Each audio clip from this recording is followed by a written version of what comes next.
If you are a candidate for the Hayes City Commission, if we could have you come to the stage and take your seat at this time, that would be great.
Just a quick mic check here.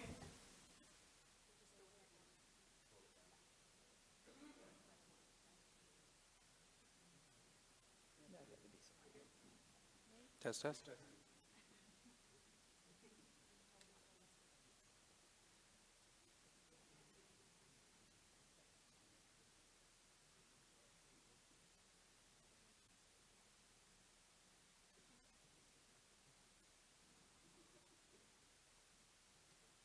Alrighty, it is 6 o'clock on the dot, so we are going to go ahead and get started with tonight's forum. Good evening and welcome to the Local Candidate Forum featuring Hayes City Commission candidates here on the campus at Fort Hays State University.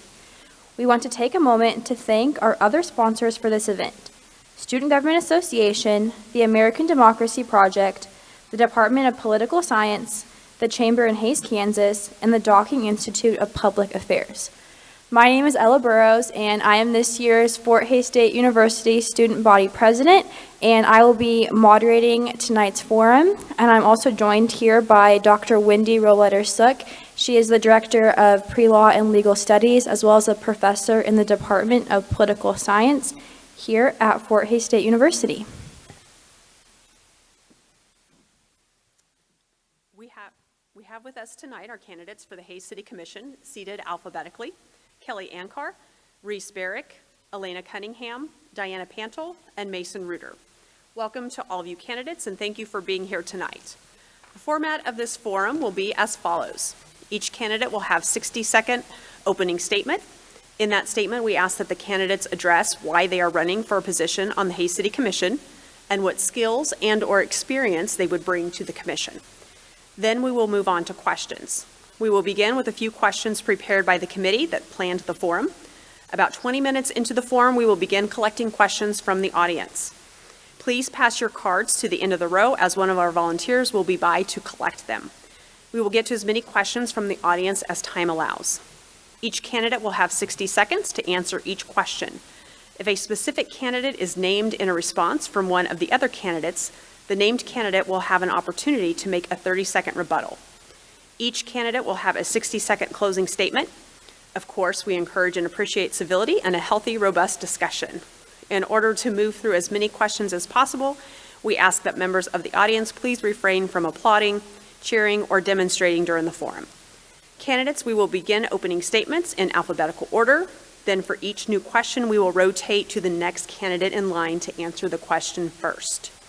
So we will begin with Ms. Ankar. You have 60 seconds for your opening statement. My name is Kelly Ankar. I've lived in Hayes for about 40 years. I have 4 children and 11 grandchildren. 2 of my kids live here with their families, raising their children here as well. I graduated from nursing school right here at Fort Hays State, and I've been a clinical instructor at both Fort Hays and NCK Tech over the years, helping as many students as I could. I've worked for several years at Hayes Medical Center, currently own and operate Amazing Grace Home Care here in Hayes. We have around 75 employees, and most of them live here also and are raising their families here. And I think it's my experience, my business experience with all of those families that makes me qualified to sit on the city commission, because I see how people every day have to manage their lives and manage their budgets and manage their finances. And I do everything that I can to help them, and I want to just spread that around and do everything I can to help the entire city of Hayes. Thank you. Mr. Barrick, you have 60 seconds for your opening statement. Hello, I'm Reese Barrick, and I'm the director of the Sternberg Museum of Natural History as part of Fort Hays State University. And I've lived in Hayes now for 14 years, which I've been the director of the museum. I also previously served on the Convention and Visitors Bureau for 12 years. Some of the things that make me sort of uniquely qualified to serve on the City Commission is that I've got experience. I've lived everywhere in the country. I grew up in a very small town, rural town in Osage, Iowa, doing lots of agricultural things. I went to graduate school in Los Angeles at USC and experienced large city life. I worked in a lot of different cities and I found that Hayes is like the perfect place that combines all the things of larger and smaller towns. And I've been on the City Commission for 2 years. I've really learned how this city works and how amazing the people are here in the city. Thank you. Ms. Cunningham, you have 60 seconds for your opening statement. I first want to thank the university for hosting tonight's forum and for all the sponsors who are making it possible for us to be up here tonight. I want to thank all of you in attendance this evening and for those viewing at home. I'm grateful that we are able to use this platform to inform all of the voters. My name is Elena Cunningham. I'm a registered nurse and a fitness instructor. I grew up in Southwest Kansas, graduating from Dodge City High School. I attended college at the University of Kansas, graduating with a Bachelor of Science in Nursing. I have been a registered nurse for over 21 years. In my 13 years of residing in Hayes, I have engulfed myself in multiple areas of the community. I enjoy giving my time and energy to each organization and activity that I am involved with. The dedication and the time I place into each of these endeavors, I feel fosters a greater good for our city. My interest in this role comes from my desire to make a positive change within our community. I feel it is my duty. All right, thank you. Ms. Pantel, you have 60 seconds for your opening statement. Thank you all for coming. My name is Diana Pantel. I chose to move here almost 6 years to the day when I found out I was going to be a grandmother for the first time. However, that was not my introduction to the city. My son went to university and never left, so I had visited many times and was well aware of all the amenities that the city has to offer. I am retired. Since moving here, I joined the Grow Hayes Recruitment, Retainment, and Sustainability Committee, and on that committee, I was instrumental in the production of several videos that have been used throughout, I think mostly the area, Kansas City and Denver, promotional videos to entice people to move to this city. And as a commissioner, I just want to not necessarily improve. I think the city is already great, but continue on the road that all the commissioners have already begun to make this a wonderful city. Thank you. Thank you. Mr. Reuter, you have 60 seconds for your opening statement. Good evening, everyone. I wanted to thank everybody, especially the organizations who put this on, you people for being out here and informing yourselves, and those watching at home. My name is Mason Reuter. I'm 32 years old, married to my beautiful wife, Tori. I have 2 little girls, Riley and Isabel, and 2 boys on the way. I'm wrapping up my 4th year on the Hays City Commission currently, where I was elected back in 2019. My day job is the Advancement Director for the Hays Catholic Schools. I have a certificate of public management from the KU Public Management Program, and I'm finishing my bachelor's in political leadership and public service, and completed my leadership certification from Fort Hays State University. My family has lived in Ellis County for almost 150 years, and we call Hays home. To us and many others, Hays is more than just a city. It is our home, a place where we raise our families, work hard, come together to make this city the best it can be. Economic development, infrastructure, public safety, and seeing the completion of the R9 Ranch project are among the many issues that demand our attention. Thank you. We will now move into the prepared questions section of the forum. Our first question will go first to Mr. Barrick, and it is as follows. What are the top 1 to 2 priorities for the city of Hays in the next 2 to 4 years? The top 2 priorities that I think are crucial for the city of Hays, one is water security for Hays, because water security for Hays is crucial for the population, for business growth, for residential growth. And Hays is one of the only places that doesn't have its own aquifer.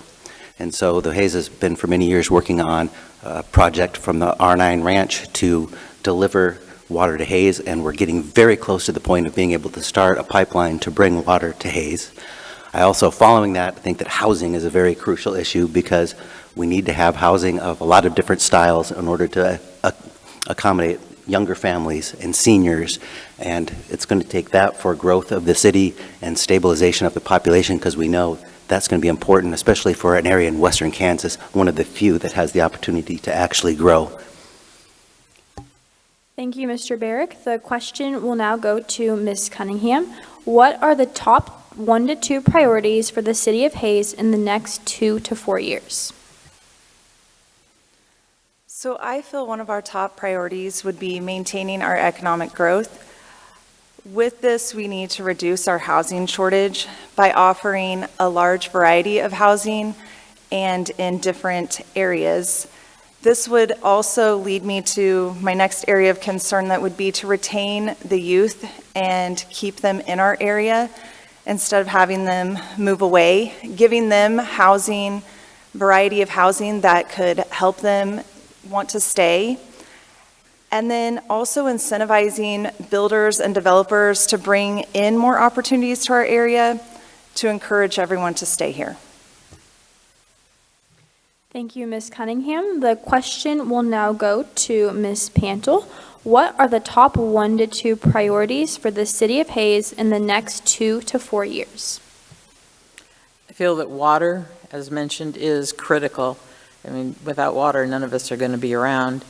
The other would be education. As my granddaughter is now beginning her journey through our school system, I want to make sure that she gets the highest quality education possible.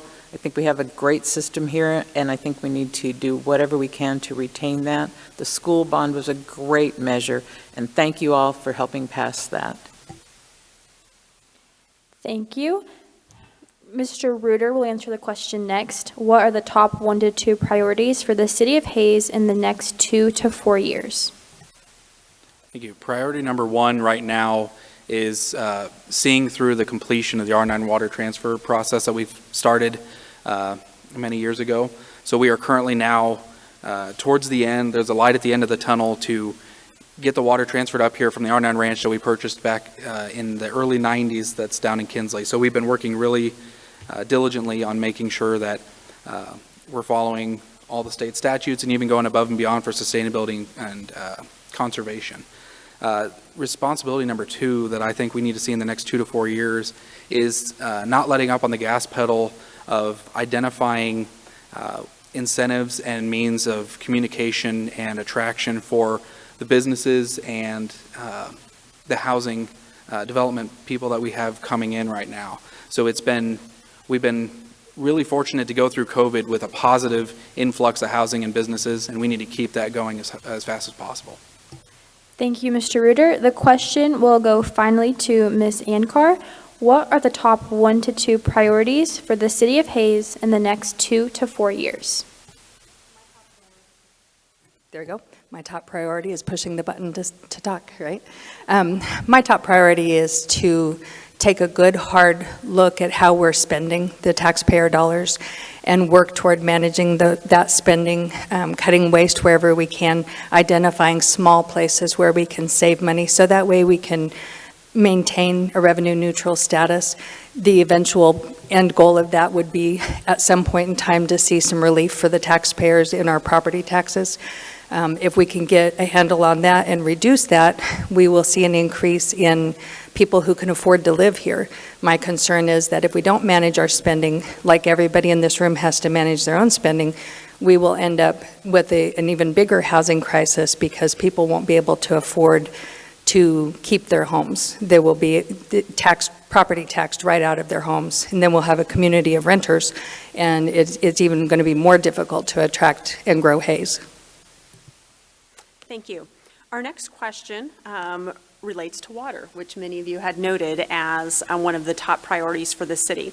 The question is, if the Kansas judicial system does not yield a positive decision on the R9 ranch water rights in Edwards County for Hayes and Russell, what do you see as the next course of action? So we will begin with Ms. Cunningham first. Thank you. I truly believe that we are going to be successful in our attempts with the R9 and with the efforts that the city has put forth thus far.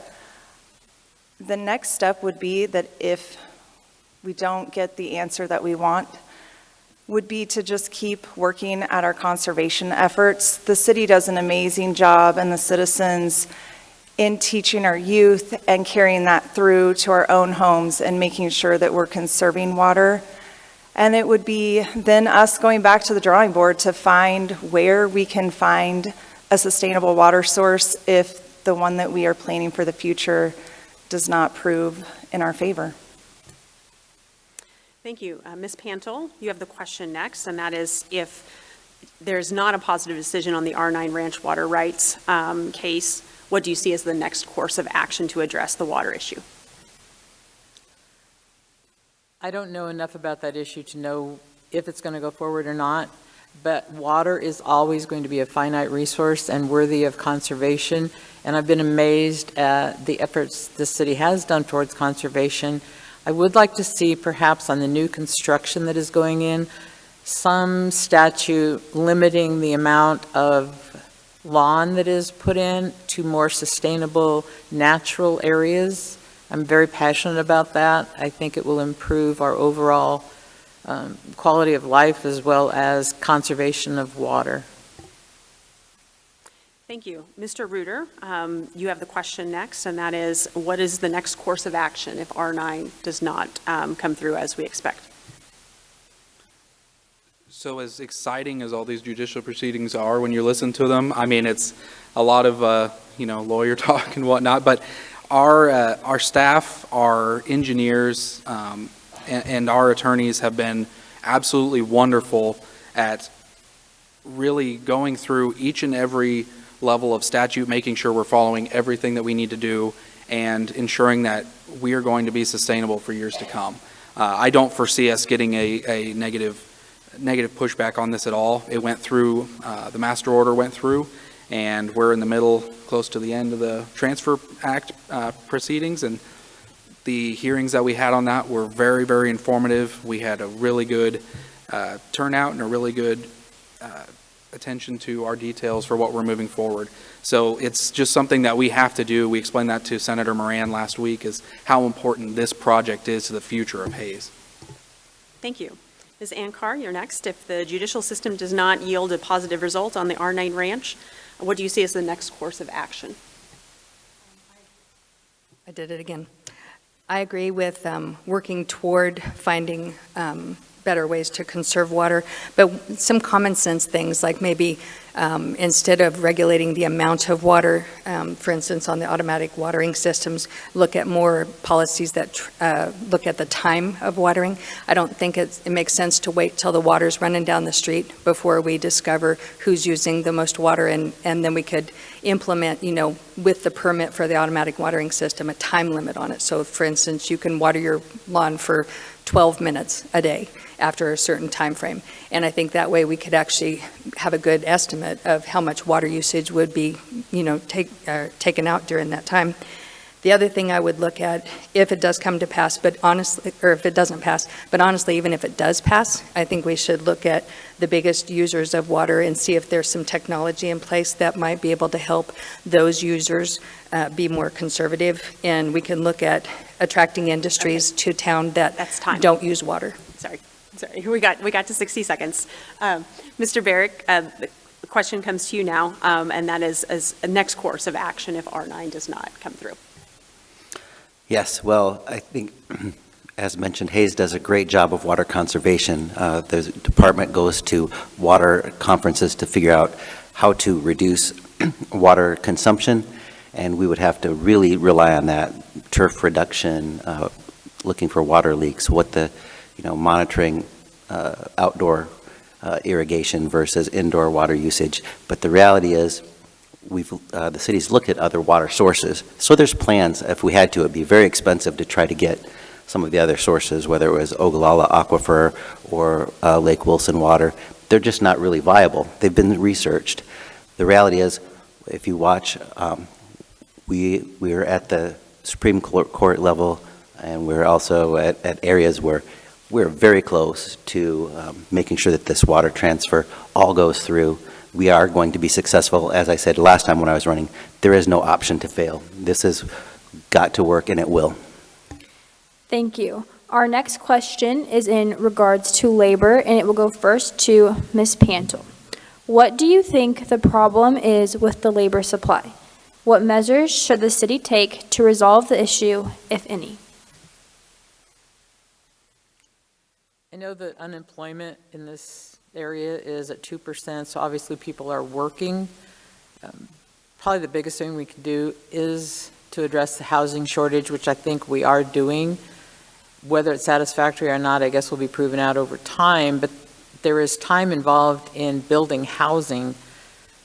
I think we're doing a very good job at that, but I think that attracting new area residents, it all is dependent upon the housing, and I'm not sure that I have an adequate answer for that because of the time involved in building a house.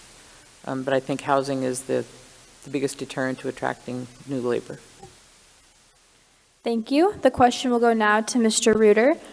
What measures should the city of Hayes take to resolve the issue with the labor supply, if any? So currently, we are addressing what I think is the biggest hindrance to it, and that is the population at large. So a population needs a place to live and work and play, so they need all of these things to happen almost concurrently for them to work.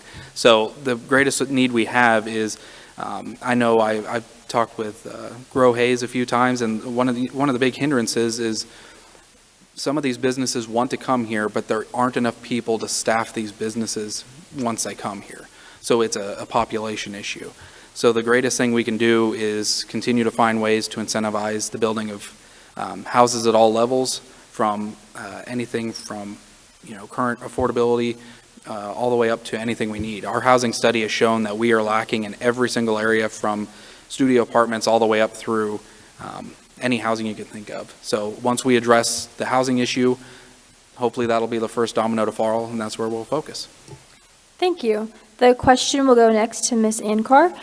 What do you think about the problem with the labor supply, and what measures should be taken to resolve the issue? I agree that housing largely is a huge issue when it comes to attracting employers. As an employer, I know that my staff typically has a really difficult time finding housing. But one thing that I've noticed is that when they do find housing, there's times where there's concerns, a lot of times where there's concerns about the policies and practices things that affect renters' rights. And I think if we look at it from their standpoint, not only do we need to build housing, but we also need to make sure that their rights as renters are protected, and that way they will stay. They don't just have a revolving door where they move from one place to another, and unfortunately sometimes move from one job to another. So I think that by protecting the rights of renters, since largely a lot of the employees are renting and they're not owning homes these days, so we can look at maybe retaining some of our population and keeping people working here in Hayes. Thank you. The question will go now to Mr. Barrick. What measures should the city of Hayes take to resolve the issue with the labor supply? Thank you. I think there's a number of different things. Some of them have been covered. One of the things we need to do is help ensure the success of Fort Hays State University, because we need to have more students that are coming to Fort Hays that are graduating. They help with the labor supply while they're in school, as well as needing to keep them sticking around after they graduate.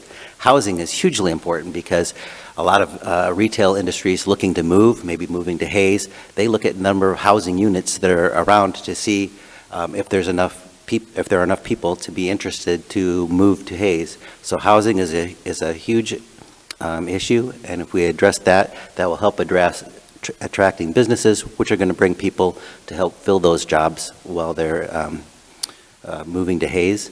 So I think housing is huge, and I think helping with the success of Fort Hays is also important.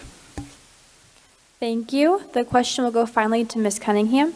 What do you think about the problem with the labor supply, and what measures should the city take to resolve the issue, if any?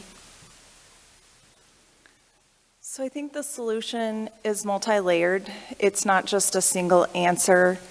Incentivizing students to stay that graduate from any of the NCK, Hayes Hair Academy, or Fort Hays, or those that do attend college outside to return and want to come back to Hayes. Housing is obviously within those layers. We need places that are affordable, that meet the needs for those residents to want to come back or to stay. Some of the other issues would be to bring in those businesses, and to do that, as stated, we need to show that we have available housing for them to attract more employers. Thank you. Our next question, and Mr. Reuter will start us off. Where do you see the city of Hayes in relation to growth in the next 5 to 10 years? And what role does or should the city of Hayes play in economic development? So I know it's been brought up before, and I think Commissioner Jacobs is the one who always says 30,000 by 2030. And that would be a wonderful goal to reach, is 30,000 residents by 2030. Can it be done? I think anything is possible at this point. If we can get through COVID and come out on top, we can get through anything. So what we need to do in the next 5 to 10 years to get us to that point is really focus on economic development, really focus on our partnerships that we have with the business leaders, Grow Hayes, and other people within the community who are looking to grow our workforce, grow housing. Everything that we've talked about before is vital to us being sustainable and growing. So we were one of the few cities of our size in the entire state that actually saw growth over the last census. And if we continue on the path that we are now with how we're going with things, I see a bright future ahead. Thank you. Ms. Ankar, the question goes to you next. And where do you see the city of Hayes in relation to growth in the next 5 to 10 years? And what role does or should the city play in economic development? I think I need to figure out how to learn to use this microphone. I think that that the part that the city can play in coordination with all of the other growth organizations, because I include the city of Hayes in that category, is that we can ensure responsible spending, so that way we stay revenue neutral, we keep control over property taxes, so people want to live here, people want to move here. When people from the outside are looking at moving back to Hayes or looking to make Hayes their new home, that's one of the things that they look at. And we have to make sure that those options are attractive for them, and that it's even possible, and not just attractive, but possible for people to be able to afford to live here. I think we have to look at budget items to make sure that we're coordinating efficiently with all of the other organizations, and that way we can promote what we all want, which is for Hayes to grow. Thank you. Mr. Barrick, question to you. Where do you see the city of Hayes in relation to growth in the next 5 to 10 years? And what role does or should the city play in economic development? Hayes has always been trying to get to 1% growth, which is an important place to try to get to. We haven't been there in the last few years, but we are starting to address things, including housing. But I think Hayes needs to work towards ways of attracting businesses. We've started a microfactory, which will help with innovation. Innovation always comes through turmoil. When things are on the same playing field all the time, innovation doesn't occur. We've gotten through the pandemic, there's turmoil, we're going with innovation. The city needs to work towards perhaps getting a star bond to try to bring other attractions, because big attractions will attract other retail, which will attract more people that want to live here. And the reality is, people love Hayes. People that come visit Hayes, they go to our businesses, they go downtown and they say, this is an amazing place. Maybe I'll think about living here. So the more we do to bring attractions and other business, just things to get people to stop in Hayes, well, it means that we're going to end up with people wanting to move here, and growth will be pretty helpful. Thank you. Ms. Cunningham, where do you see the city of Hayes in relation to growth in the next 5 to 10 years? And what role does or should the city play in economic development? So I would like to see the city of Hayes continue to explore incentives that would help bring builders or developers into our area to help us bring in new attractions or retail businesses that would then bring in more visitors. I would like the city to be able to communicate developers why they want to be here, to be able to show them how much our citizens do love the city of Hayes, and why people do want to make it a destination, and that they want to stop and they want to stay. Thank you. Ms. Pantel, where do you see the city of Hayes in relation to growth in the next 5 to 10 years? And what role does or should the city play in economic development? Well, obviously, we've beaten this housing thing to death, so we won't go there. But part of the committee that I was on with Grow Hayes was sustainability. And there are businesses in town where the owners are getting older and they want to retire. And I think it is important that the city makes those owners known that we will do whatever possible to find younger owners that can take over that business, thereby keeping it going, which will help at least sustain the committee or the community as it is right now. Thank you. We will now move into a new section of questions. This first question is as follows. Varied opinions exist regarding the city's funding of outside agencies. In your opinion, how should outside agencies go about requesting funding from the city? The question will go first to Ms. Ankar. I think that any request from outside sources for funding that's paid for by the taxpayers of Hayes should be very carefully considered. Is that going to have a positive impact on Hayes? Or why are we doing that? Why are we funding outside organizations? So I would look first at what positive impact that would have on Hayes, including the growth and including the housing industry here, businesses and even education. You know, what impact would that have if we fund outside sources? And then I would also look at public feedback on that and explore how the people feel about using their tax dollars to support organizations outside of Hayes versus taking care of Hayes first. I would prefer to always put Hayes first, and I think that most people feel that way, and I would encourage everybody to speak up how they feel about that when the time comes. Thank you. The question will go now to Mr. Barrick. In your opinion, how should outside agencies go about requesting funding from the city? I think the way outside organizations request funding is appropriate, the way that it happens now, in which case they have to come and make a case to the city commission in a work session where there's time to make a case. And the city commissioners have a chance to go out then into the general public and see how people feel about the types of spending and requests that have been put forward. Anybody that listens to requests and is interested in the city budget can make comments to their commissioners when we reconvene to think about their funding. Funding is always looked at with where the budget is for the city and how much money is actually going to be available. And it's always a consideration for what these organizations do and contribute to the city of Hayes, whether it's to the safety or the mental health or the youth or the growth of the city. And so I think the way that it works is an appropriate way for them to ask for money. Thank you. The question will go next to Ms. Cunningham. In your opinion, how should outside agencies go about requesting funding from the city?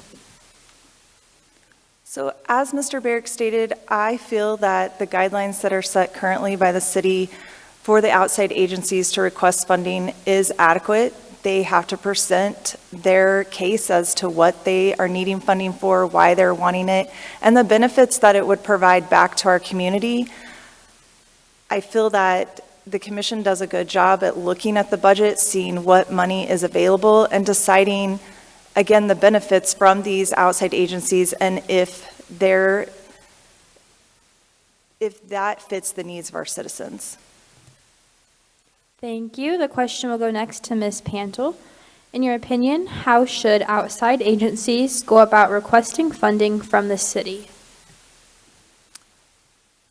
I don't know enough about this, but I will take the current commissioner's words that there is adequate availability for them to, an outside entity to apply to fund something.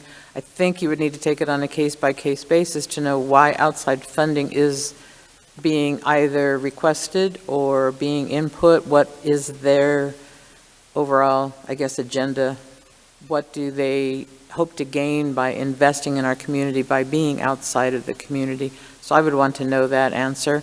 I think you need to take it on a case-by-case basis after they've done their proper application to the city. Thank you. The question will go last to Mr. Reuter. In your opinion, how should outside agencies go about requesting funding from the city? So the current process that we use right now works really well. So they speak with staff, make sure that, one, there's even funding available that there is to be requested, and then two, they actually have to come before the city commission and state their case. I know in years past what we've done is we've actually had to be hard on some outside agencies that come in and request funds where we said, we appreciate what you're doing, but you got to go back to the drawing board and figure it out, because if we're going to give you taxpayer dollars, you need to make sure that you're giving us the output that we're requesting from the city side. So it's happened, and most of the time they come back even stronger than before. Ellis County Historical Society is a big success story that we've had with that. They were down to almost nothing, and we said, this is your last chance to bring it back, and they did, and it's been great working with the outside agencies in that manner.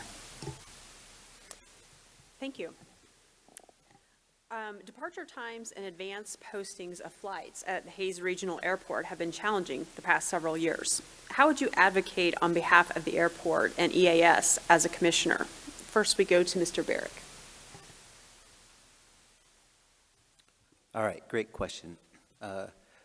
One of the things that we do, because it has been a challenge for the airport, because one of the things I know is we're actually, on the one hand, very fortunate now that we have an airlines that works with a major carrier, United, which can get us not just from Hayes to a major airport, but then connects to around the world.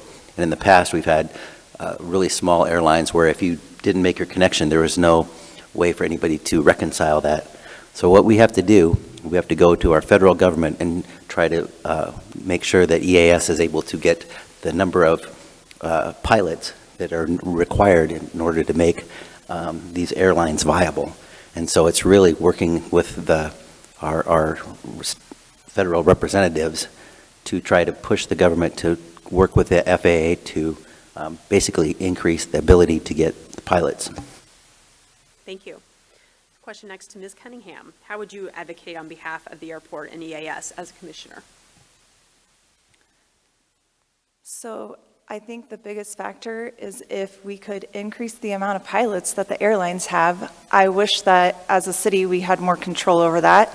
But as Mr. Barrick stated, that's at the federal level, which takes us writing and asking for them to help increase those pilots so that the airlines have the ability to offer more flights and more times.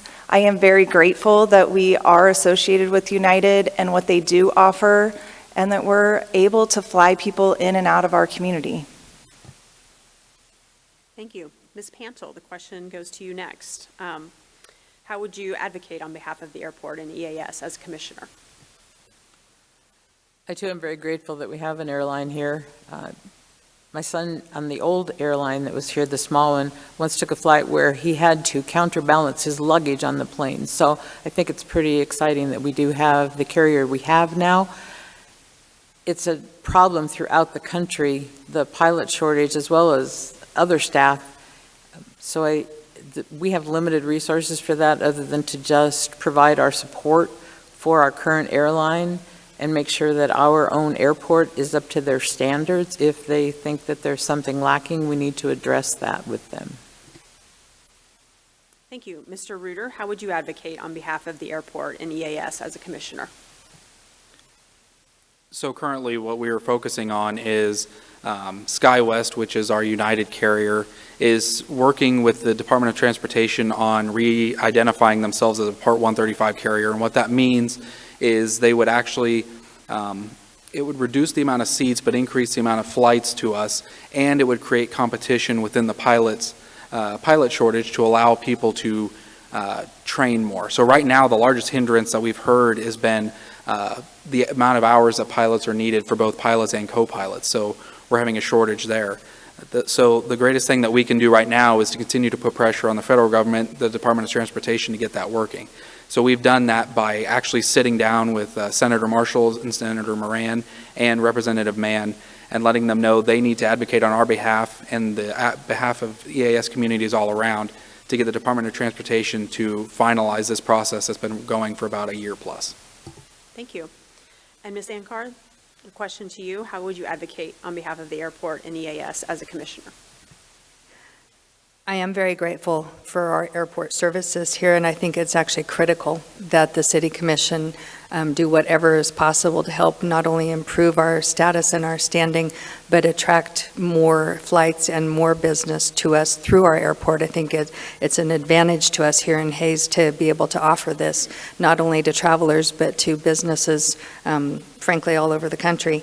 I wonder if some consulting with the upper levels of the corporate airline people could help with maybe making sure that our systems, as one of the other candidates said, is up to par with their scheduling software and their systems.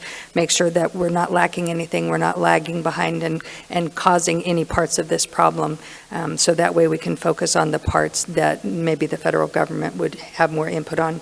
I wonder also about coordinating with pilot schools and offering our location as something where there could be some preceptorships. Thank you, Ms. Ankar. Our next question will go first to Ms. Cunningham. The Hayes City Commission recently approved common consumption for a defined zone in the downtown Hayes district. Do you support the decision? If so, please share why you support this decision. If not, what components of common consumption do you not agree with as approved? So I am in favor of the new common consumption. I think that there's lots of misconceptions that need to be answered with the new boundaries, that it's not to create an area that people can truly drink from 6 a.m. to 2 a.m. 365 days out of the year. It is actually to add another quality of life for our citizens, that you could enjoy a beverage as you were attending an event downtown or during a Saturday market, that you could possibly get a beverage at a location within the boundary and be able to walk through the market and enjoy that. It's truly just to add that quality of life, not to encourage or promote drinking. Thank you. The question will go next to Ms. Pantel. Do you support the recent decision to create a common consumption zone in the downtown Hayes district? This is a difficult question for me. I don't know enough about the subject to adequately answer that for you. I'm sorry. Thank you for your response. Mr. Reuter, do you support the recent decision to create a common consumption zone in the downtown Hayes district? I know we talked about it for quite a long time and met with many, many business owners of what their thoughts were on it. As it was designed and brought forward to us, my immediate thought was, as we adopt a common consumption area, this allows businesses another opportunity for themselves to do something that they might want to be involved in. So just because there is a common consumption area doesn't mean you can just walk in wherever you want. Those businesses have to participate themselves. But now they have an opportunity to do something they couldn't do before. So anything that we can do to help promote these businesses and allow them to expand their influence is absolutely wonderful. I had some concerns about the area itself, but I think as we go through it and work with Chief Scheibler and the rest of Hayes PD and the businesses themselves, we will get those addressed, and I think overall it'll be a net positive for our community. Thank you. The question will go next to Ms. Ankar. Do you support the recently approved common consumption defined zone in the downtown Hayes district? I do support the decision to offer the common consumption zone. I'm not sure that I agree with the zone itself. So I think, as time goes by, we might find that there might be another way to rezone that, so that way other businesses that want to be involved could be, and see what barriers there might be to offering that. I do think that the City Commission still will have to continue their responsibility to work with the downtown businesses and make sure that the problems that come with this sort of plan are identified, and that we work with them to help them overcome whatever problems may come up with that. And I think that the messaging to the public could be improved, so that way it would help reduce the misconceptions about it and help reduce some of the negative feelings and some of the potential blowback that some of the businesses that are participating in it, purely because the messaging just needs a little bit of fine tuning, so that way everybody's on the same page. Thank you. The question will go finally to Mr. Barrick. The Hayes City Commission recently approved the common consumption zone in the downtown Hayes district. Do you support this decision? Yes, well, as the common consumption area was originally, as it was identified, I thought was a really interesting and great idea, because it would allow for people to have the ability to go from business to business, or when there are events downtown, when we have the Hayes Art Walk and things like that, it would stimulate business in the downtown area. I worked and supported the expansion of the district a little bit beyond where it was originally located. One of the things that's important to remember, that this is a district that has to be approved every single year, so it can be changed or negated and eliminated every single year as we see how it goes. So it's really there to try to spur events, to see if we can get more events downtown, because the idea is for people to be able to walk and go to to any events that are downtown. And I don't think there'll be a lot of issues other than that. Thank you. Okay, we're now going to move on to a couple of audience questions before we're wrapping up the end of the forum. We're hoping to be done at 7 o'clock with this forum. So the question is, we're going to be starting with Ms. Pantel on this one. Given the City Commission is a nonpartisan elected body, how will you keep your personal partisanship out of the decision-making process? I don't find that difficult at all. I don't think there are very many residents in this city that I have come in contact with that have any idea of my political views whatsoever. So I find it very easy. I like to take into account the needs and the desires of all residents, and to listen to people with what they would like to see done. And hopefully we can come to some sort of an agreement, something that can be presented to the commissioners, that maybe a resolution for whatever problem or perception these people have we can do, without taking any account into it, their political views whatsoever. Thank you. Mr. Reuter, how will you keep your personal partisanship out of the decision-making process?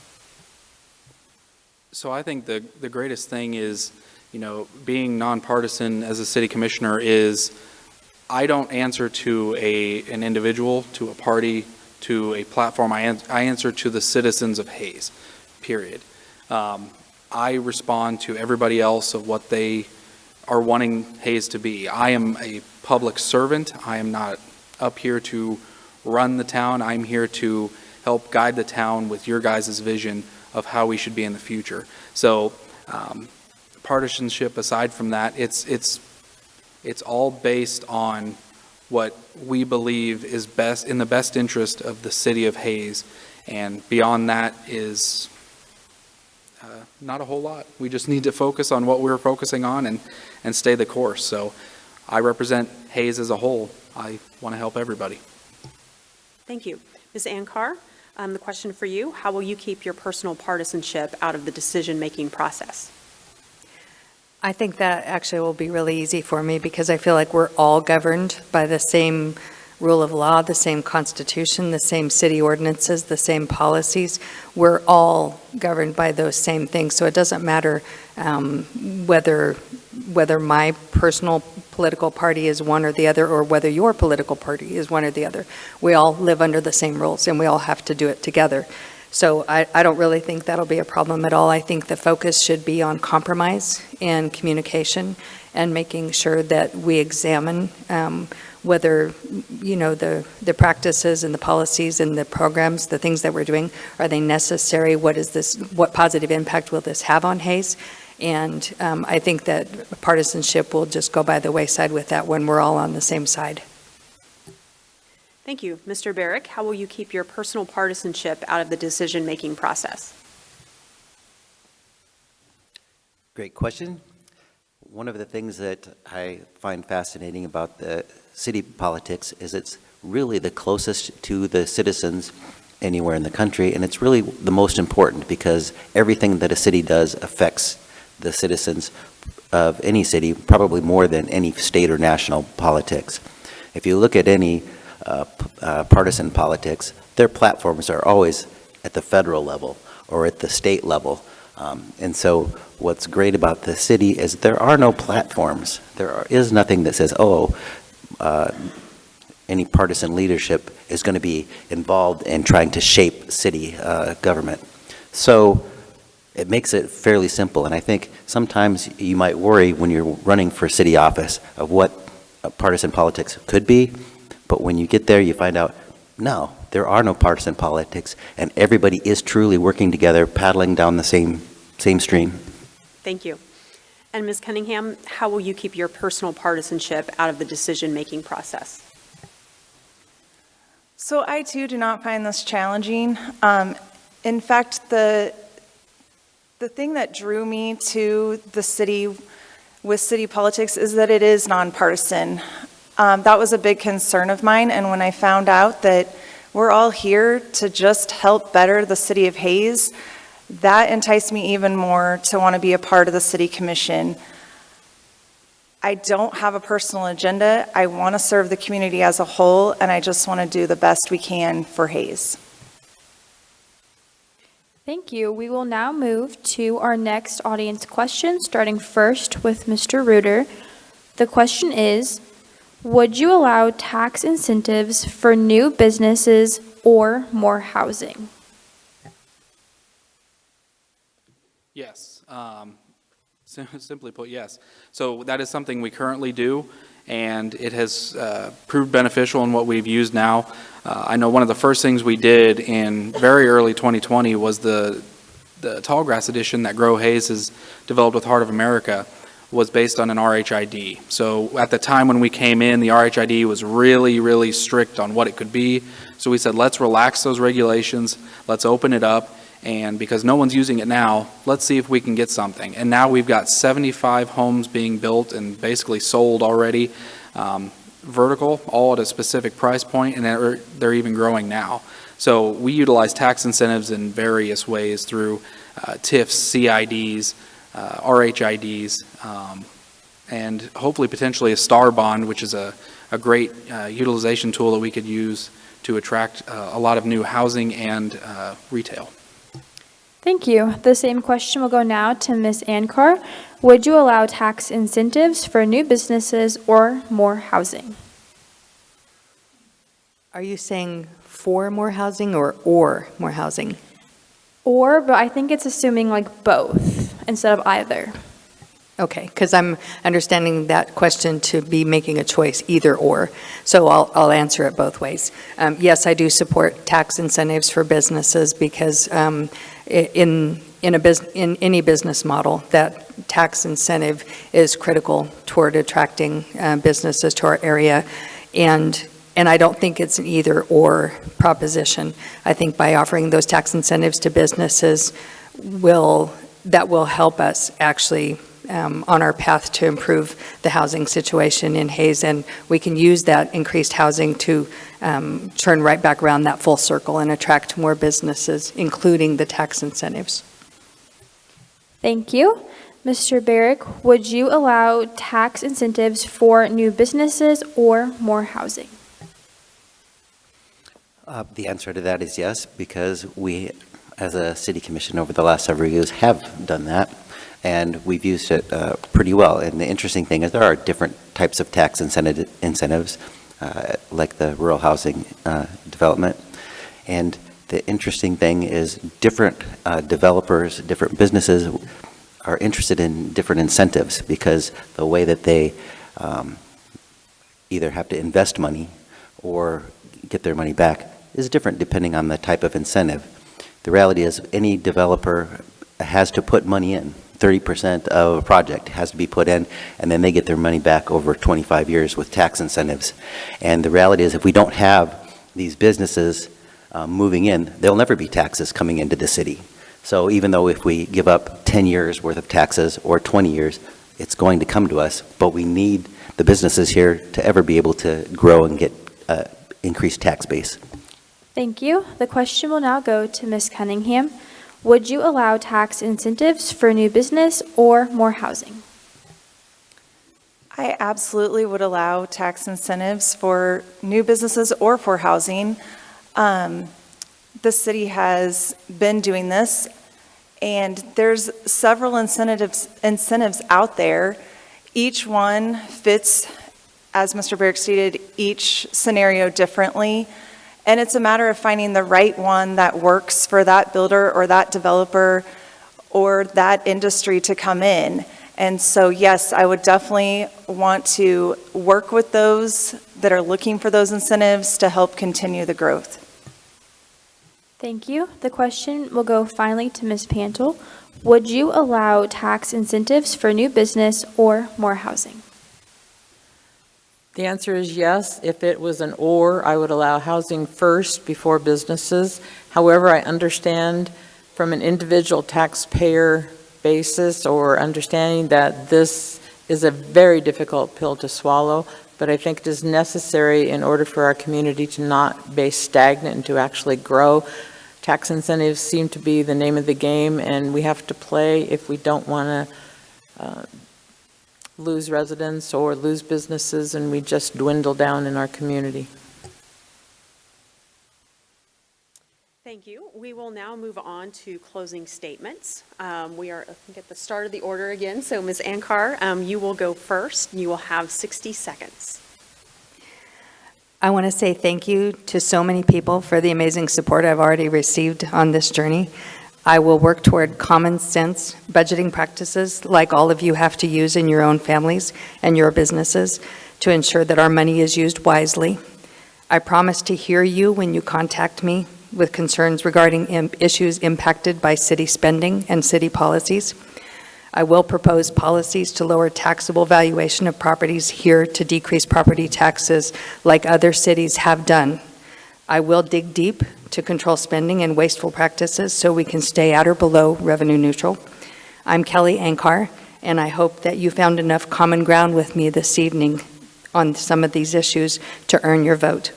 If so, I ask you to find one other person to talk to about the issues and to talk to about voting, and let's work together toward expanding our common ground to the city limits of Hayes. Thank you. Mr. Barrick, you have 60 seconds for your closing statement.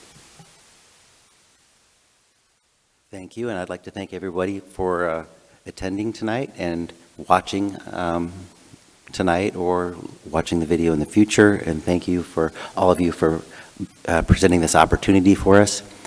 I think the big thing is when you're looking for the future of Hayes, you have to have a vision, and that vision can either be out of fear and wanting to be really worried about what's going to happen, or you can have a big vision and say, let's really challenge ourselves and let's put ourselves out there with different opportunities and be able to grab at a big vision. And I think that's kind of where the city has been working towards. The city commission has a big vision. City employees are really great about having a vision and also always looking towards the future with maintenance, whether it's with water or sewer or development. And I think following that vision for the future is where I'd like to help lead. Thank you. Ms. Cunningham, you have 60 seconds for your closing statement. I would like to thank everyone involved in holding tonight's forum. I would also like to thank all of the viewers for taking the time to participate. I truly appreciate having the ability to inform our citizens of their choices. I hope the answers that I have provided to you this evening will help you to see who I am and how I represent the city of Hayes. I feel it is my duty to serve the public and to do good, and that is my goal for the city of Hayes. I've had the pleasure of serving on the city commission for the past 10 months as an appointed official, and I'm truly grateful for this experience, and I hope to continue to serve our amazing community. Please vote Cunningham on November 7th. Thank you. Ms. Pantel, you have 60 seconds for your closing statement. I love this community. I do more things here than I ever did in a larger city. And part of that is, I told my son once that I have become immersed in this city now because I was about a mile from home one day and I realized I'd forgotten something and it was too far to go back. And I knew then that I no longer lived in a large city. And I want to join the commission just to extol the virtues of this community, keep them the way they are, be an advocate for not only my demographic, but all of our residents. If elected, I do promise to listen to you and hear you, and I think that's the most that any of us can do, is let you know that we value you as citizens of this community. Thank you. Mr. Reuter, you have 60 seconds for your closing statement. Thank you. I want to express my deep gratitude for the opportunity to speak in front of you all and answer your questions this evening. So this campaign, this debate, and the possibility of serving as your Hayes Commissioner is not about me, but our shared future. I stand for integrity, collaboration, and a vision for Hayes that thrives in every aspect. A Hayes that provides opportunities for our youth to excel, a Hayes where businesses can grow and create jobs, and a Hayes where our infrastructure is funded and well maintained for future use. I'm here to be your advocate, your voice, and your dedicated public servant. But I cannot do it alone. It takes all of us coming together, regardless of our backgrounds or beliefs, to build the Hayes that we dream of. So as you head to the ballot box, I ask for your support. With your vote, we can make a difference, and we can shape the future of Hayes, Kansas. Let's work together to ensure that our city remains a place we are all proud to call home. Thank you, and may our collective vision for Hayes shine brightly into the years to come. Thank you, Mr. Reuter, and thank you, candidates. Election Day is Tuesday, November 7th. Early voting begins Monday, October 23rd. Contact the Ellis County Clerk for more information. This concludes our City Commission Forum. We invite you to stay with us through a 15-minute intermission and join the USD 489 Board of Education Forum beginning at 7:15 p.m. Thank you to the candidates for participating and for all of you to joining us today. Thank you.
Good evening and welcome to the local candidate forum featuring candidates for the USD 489 Board of Education. We would like to take a moment to thank our sponsors for this event, the American Democracy Project, the Department of Political Science, the Chamber in Hays, Kansas, and the Docking Institute of Public Affairs. I'm one of your moderators, Grace McCord, a 2022 graduate of Hays High School and a current sophomore at Fort Hays State University studying political science. I'm joined by Dr. Jay Steinmetz, a political science professor at Fort Hays State University. With us tonight, we have our candidates for the USD 489 Board of Education seated alphabetically. David Klingen, James Fireherm, Jamie Getz, Lori Hurdle, Craig Pallister, Alan Park, Ruth Reuter, Duff Watson, Dennis Wilkie, and Derek Yarmer. Welcome to all of you, and thank you for being here for our forum tonight. The format of the forum will be as follows. Each candidate will have a 60-second opening statement. In that statement, we ask that candidates address why they're running for a position on the Board of Education and what skills or experience they would bring to the board. Then we will move on to questions. We will begin with a few questions prepared by the committee that planned tonight's forum. Following those questions, we will ask questions from the audience and community members. We have accepted questions submitted online in advance, and we will accept questions from those here in attendance tonight as well as those from viewing online. Each candidate will have 60 seconds to answer each question. If a specific candidate is named in a response from one of the other candidates, the named candidate will have an opportunity to make a 30-second rebuttal. We encourage questions from the audience. Please write your questions on one of the cards handed out this evening, and in about 20 minutes, we will begin collecting questions from the audience. Please pass your cards to the end of the row, and one of our volunteers will be by to collect them. We will get to as many questions from the audience as time allows. Each candidate will have a 60-second closing statement. Of course, we encourage and appreciate civility and a healthy, robust discussion.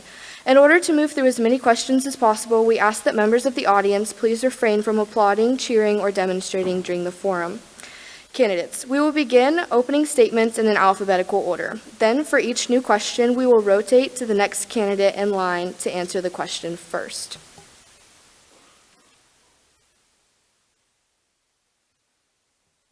We will start with Mr. Klingen. Why are you running for a seat on the USD 489 Board of Education, and what skills or experience do you bring to the board? Thank you. My name is David Klingen. I work for Grow Hays, a not-for-profit organization for Ellis County economic development. My wife Jessica is a Hays High English teacher, and we have been married for nearly 25 years. We have two wonderful daughters, Elizabeth, who graduated from Hays High and now attends Fort Hays, and Savannah, who is a sophomore at Hays High. I am a strong advocate of the school bond, and I'm excited about the progress and the positive growth of our school district. I am looking to serve this community as a school board member because I believe the time and investment into our schools are critical to all of our futures. My previous experience with 30 years of retail management and human resources has prepared me to navigate change, listen objectively to all views, communicate effectively, and demonstrate the courage to respectfully voice an unpopular opinion when needed. These skills will help me focus on quality education for the students, teacher, and staff support, district and school board That's transparency. time. Thank you. Thank you. Our next question goes to Mr. Fireherm. Why are you running for a seat on the USD 489 Board of Education? What skills or experience do you bring to the board? Thank you. Just to get a little background, my name's James Fireherm. We moved here with my wife and I moved here about 20 years ago. I managed the Hays Social Security office. I have a lot of, we weren't expecting to stay as long as we have. We were supposed to move on. Hays is a great community. It's civic-minded, and it's not perfect. It doesn't have a Chick-fil-A or a Olive Garden, but we've found so many good things about Hays that we want to contribute as well. I've got background in budgets. I've got background in hiring, dealing with governmental red tape, and I've been on my church board for almost 20 years, working with people, working with diverse opinions. So, thanks. Thank you. Now to Ms. Getz. Why are you running for a seat on the USD 489 Board of Education? What skills or experience do you bring to the board? I have a unique set of skills that I can bring to this board. I was born and raised in Hays, Kansas. I attended USD 49 schools from K through 12, and then after I graduated, I attended Fort Hays State and got my degree.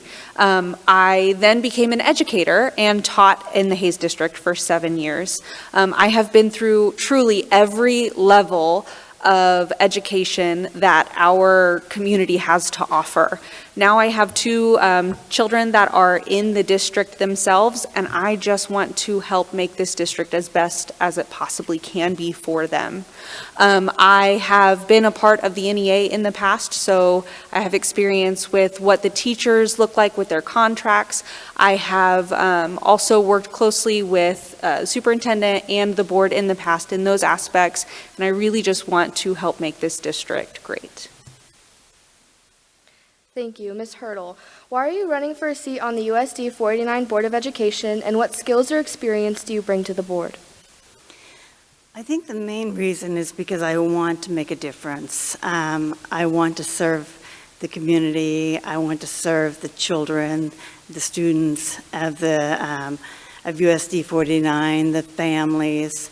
I have two children that have attended USD 49. I've worked within the school district myself.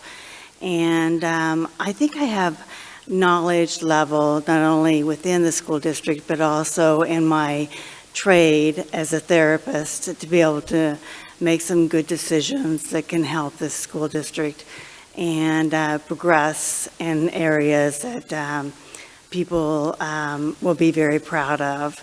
I think we've done a good job so far, and I think we can continue to do that. So, yeah, I just want to make a difference. Thank you. Mr. Pallister, why are you running for a seat on the USD 489 Board of Education, and what skills or experience do you bring to the board? Thank you. I'm running for the USD 49 Board of Education, or re-election to the board. I am an incumbent. I have served 2 years as vice president, 1 year as president of the board out of the last 4. And I think I have the experience and knowledge to support the public education for students, teachers, staff, and the Hays community. I have my bachelor's and my master's degree from Fort Hays State University.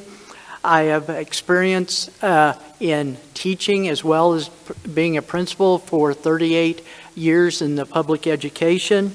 I am married to a wife that was a teacher and a librarian in the school districts also. I had 2 children attend USD 489 and graduate, and presently I have a grandchild in the school district. So if there is nothing more pushing than a grandchild in the school district, I want it to be the best. Thank you. Mr. Park, why are you running for a seat on the USD 489 Board of Education? What skills or experience do you bring to Hays has been my home for 41 years, and I came to Fort Hays and earned my elementary and my industrial education degree, and then went ahead and got my master's degree in education administration. I currently hold a K-12 teacher and administration Kansas certificate. I've been an educator for 35 years, and 31 of those years I served 489. I was a para, a K-12 teacher, a coach, district migrant and transition coordinator. I was an elementary principal at Washington for 25 years, and I was your board member for the last 4 years. My wife, Patty, has a bachelor's and master's from Fort Hays, elementary teacher for 31 years, serving 489, and she's currently the elementary principal at Ellis at St. Mary's. We've had 4 children, all graduated from Hays system, totaling 27 years. And I have 1 child graduated from K-State, and I had 1 graduated from Fort Hays with a master's and 2 degrees, and currently have 2 attending Fort Hays State. I have 1 6-year-old grandson. Our next question goes to Ms. Reuter. Why are you running for a seat on the USD 489 Board of Education? What skills or experience do you bring to the board? I'd first like to thank those who put this forum together and thank the candidates here this evening for coming forward and representing our community for this school board. I'm Ruth Reuter. I was born and raised in Hays. I've been employed by Golden Plains Credit Union as Vice President of Branch Operations for over 30 years. I attended Roosevelt Elementary, Felton Middle School, and graduated from Hayes High School in 1988. Go Indians! I have been married to my husband Vernon for 34 years, and we have 3 children, Mason, Blake, and Aaron, who have all attended USD 489, with Aaron currently being a sophomore at Hayes High. I decided to run for USD 489 School Board because I believe our schools are one of the most important assets for growth for our city and our county. I will work hard for you, with my main focus being our children and to help ensure the best quality education for them. Thank you. Mr. Watson, why are you running for a seat on the USD 489 Board of Education, and what skills or experience do you bring to the board? Hello, my name is Duff Watson, and I'm married. I have 3 children and 2 grandchildren that are just about of age to go into the school district. I originally moved to Hayes back in the 80s and went to college at Fort Hayes. I worked out at Travenall. If any of you remember Travenall out there, I worked there until it closed down, and my wife and I moved away, and I moved to Denver and came back to Hayes, went back and started college or actually went to the VOTEC school and graduated from the VOTEC school, and then I went back to Fort Hayes and graduated Fort Hayes with my education degree. I taught for 18 years in technology, and we have moved back to Hayes, and I've been living here now 10 years. And I want to be on the school board because I think a strong school system makes a strong town. Thank you. Mr. Wilkie, why are you running for a seat on the USD 489 Board of Education? What skills or experience do you bring to the board? Hi, Grace. Thank you. Hi, everybody. My name is Dennis Wilkie. I better raise this mic because I'm a little taller than it is. I just want to say welcome this evening. Civic engagement is so important. So if you do nothing else after this forum, please stay engaged. Come to the school board meetings. Your voice is valuable, and I want it to be heard in this community. It's one of the reasons why I'm running for school board. I am a builder by trade.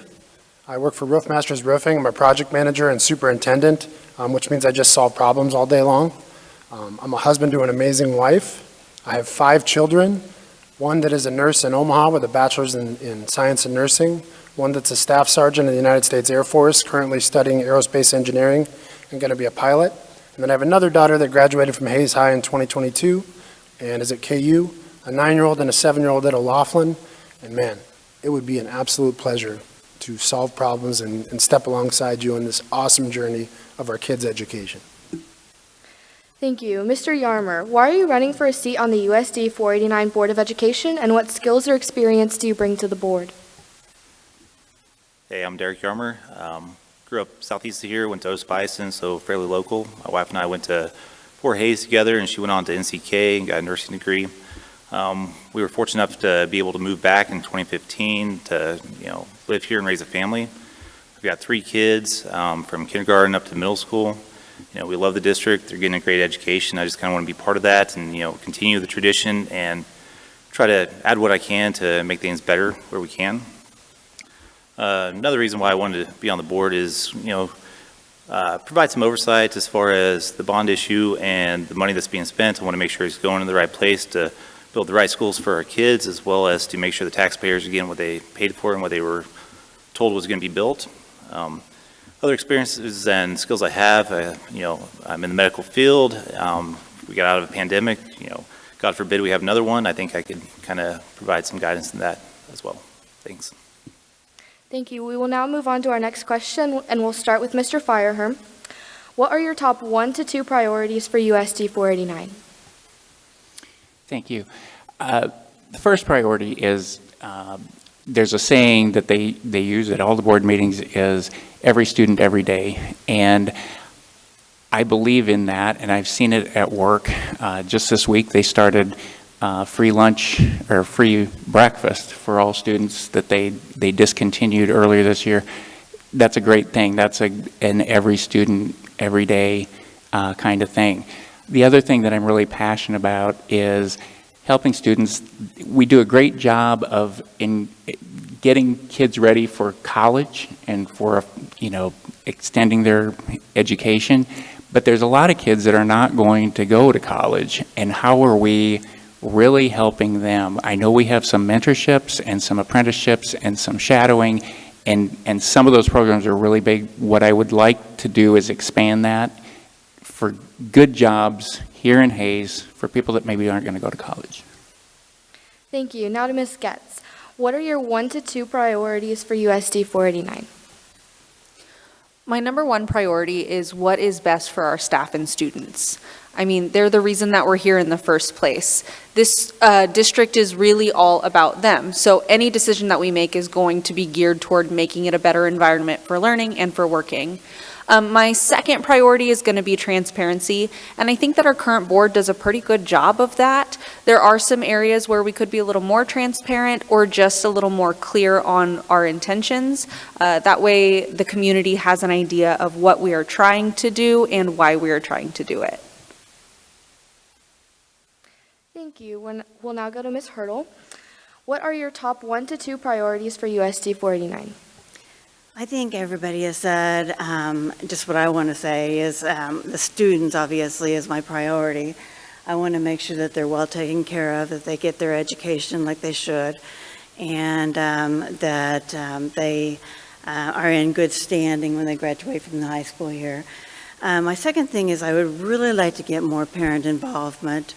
I believe that there's many times that parents could be involved in different projects and different areas that would actually encourage students in their education, maybe make their education more meaningful, whatever, help them at home. But sometimes I think we forget about parents, and I want to make sure that we don't do that. So that's my 2 priorities. Thank you. Now to Mr. Pallister. What are your top 1 to 2 priorities for USD 489? It's hard to say 1 or 2 priorities. There's a lot of things that we need to make sure that we're increasing. I want to follow through on the bond issue and make sure all of our students, no matter whether it's at the new high school, the refurbished middle school, all the elementaries have the facilities, the teachers have the room, the areas that they can teach, because teaching and education has changed over the years, and that's why we needed the space needs in our district. And one of the biggest challenges is on mental health for our kids at this age right now. They're coming through COVID. Everything you read, they need the support. They need that caring teacher. Every student in our district needs one teacher that is an advocate for them. And when they come through the elementary, the middle school, and the high school, that one teacher is their advocate. Thank you. We'll now go to Mr. Park. What are your top 1 to 2 priorities for USD 489? Well, I agree that it's difficult to narrow it down to just a couple, but of course, academic excellence is what we should all strive for. And that means a lot of things: the chronic absenteeism, teacher retention, and getting quality educators. We have a great staff, and we just need to figure out ways to value them and to make sure that they know that we support them and we give them the tools that they need to be successful, and to give them time to, there's a lot of things that they have to do that's not really affect students, and it's just time away from the students. So we need to help them with that. Also, communication. We need to communicate and be transparent and let our patrons know that we want them and need their support, and we need them to be involved. And that's where I'm looking for. Thank you. Now to Ms. Reuter. What are your top 1 to 2 priorities for USD 489? Well, the main focus needs to be the children's education. Test scores have fallen. We've all seen that, and I think COVID didn't help that situation. Safety is a huge concern for me, and I don't mean just with the security of the schools. I'm talking about cybersecurity, as we know that all impacted our district in 2019. Communication is the next thing that is very key in moving our community forward and our school district forward. I believe that communication, not just with the board and the administration, but parent involvement. like has been said before, is the main focus of making sure every child gets a proper education to graduate from the school district of USD 489 and to be proud to have done so. Thank you. Mr. Watson, what are your top 1 to 2 priorities for USD 489?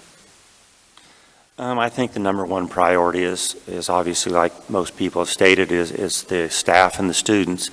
We want to make sure that they're getting a good education and doing it in a safe environment that they feel comfortable in and they're able to learn. If they're not comfortable, they're not able to learn as good. The other thing is since I have a background outside of a white-collar job, I was a mechanic for about 10 years. I worked on John Deere combines. And I think it's very important that we identify students that are not college bound. There are a lot of jobs out there, and they're very good paying jobs. And I think students need to be guided that direction if they are not the type of student that really wants to go on to a college education. Thank you. Mr. Wilkie, what are your top 1 to 2 priorities for USD 489? That's a great question. Thank you. Our district should be a beacon in Northwest Kansas. I was blessed to live in many states growing up and go to numerous schools in a lot of different locations around the country. And what it allowed me to develop was a growth mindset. I don't believe that I have a fear of failure because I've been allowed to fail and make mistakes in my life. I don't have all the answers to all the questions because I don't know what questions are going to come up in the next 4 years. I really am excited about the potential of this district. I think we have a great team. I think we have a great staff. The outcomes that are currently happening in our district, some would say, are challenging and need a lot of work. But I think with the right people and the right engagement and the fear, not having a fear of failure, we can really lean in and make our district academics as shiny as our buildings. Thank you. Mr. Yarmer, what are your top 1 or 2 priorities for USD 489? Yeah, I agree with most people up here. I think that education, educating our students to be successful in whatever they choose, whether it's college, VOTEC, just going straight to the workforce, military, whatever it might be, preparing them for that. I think today technology plays a big role, educating the future, but also going back to the core stuff, the science, the math, the stuff that, you can get a job in, good paying jobs across the board. So I think we got good teachers, great students. I think it's all about accountability and, the school and the teachers can only do so much. Talking to parents, holding parents and children accountable for their part of the education too. That way, with everybody involved, we can get kids where they need to be, for whatever they choose to do in life and prepare them for the future. Thank you. Mr. Klingon, what are your top 1 to 2 priorities for USD 489? That is a great question because there's so many things that we could pick on, but the 2 that really pop out for me right now is, yes, our kids are the priority.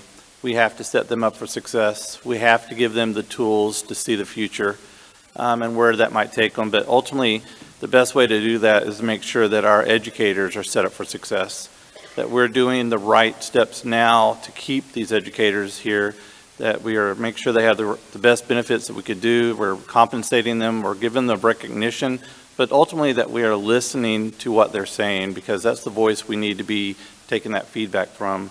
And we need to continue to focus on that. My other one is just building trust in our community. And the best way to do that is communicating or keeping the community informed in a way where there's less chance of misunderstanding, where they feel more involved in what's going on in our school district. There's more buy-in into it, and they're stepping up and wanting to help. Okay, thank you. And for our second prepared question, we're going to begin with Ms. Getz. What do you think about the current 5-year capital outlay plan? Quite honestly, I haven't seen the current 5-year outlay plan. I do know that in the past, it has addressed the needs as they deem important, which is great.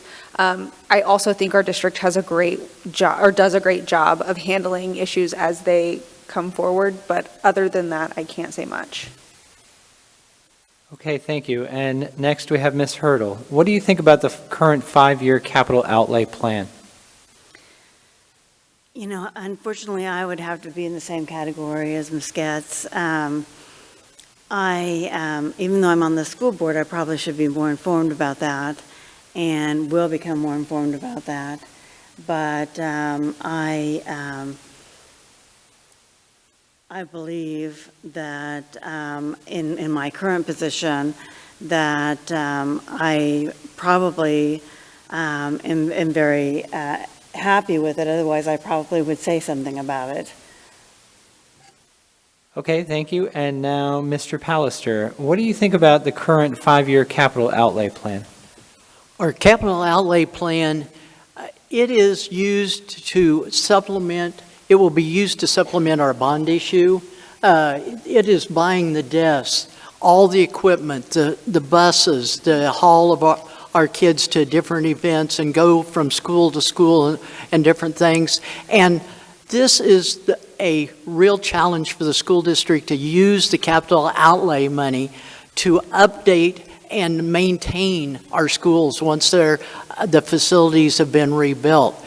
Because the capital outlay money can't be used for salaries, different things like that. And that's some of the complexity of school finance, is the different funds can only be used for certain things. So you're talking about buildings, buses, different things in the school district that need updated, things for the teachers. Okay, thank you. And now, Mr. Park, what do you think about the current 5-year capital outlay plan? When looking at the capital outlay plan, it's very fluid. It always changes. It's usually whatever we put 5 years is not done in that order because things come up. But it's a good opportunity to look as a whole, the district, and what should be done and follow that, just to make sure that we are taking care of all schools. We're not skipping a school and we're letting one go behind. I've lived through in the district where we hardly had any capital outlay money, and we had to supplement and do some different creative things to get money. We are very fortunate right now. We have built up a large amount of money, and it may be looking at ways that we can give that back or not raise so much. We had some discussion about that, and so I think we need to continue to look at that and make good decisions based on what we need and what we would like to get. Okay, thank you. And the same question for Ms. Reuter. What do you think about the current 5-year capital outlay plan? Well, I think the school district, like any business, has to look forward to today, tomorrow, 3 years, 5 years from now. Those expenses that we have, like was said before, that the bond doesn't cover, needs to be reviewed yearly, and it needs to be viewed by everybody on the board, and including the administration and people coming forward as well with concerns and issues that they may have. I do believe that the school bond being passed was a benefit for some of these issues that we did have. For example, Hayes High School being as old as it is now, we would encounter those issues with maintenance problems that may evolve in the future, which the bond helped save that. So those are my main concerns.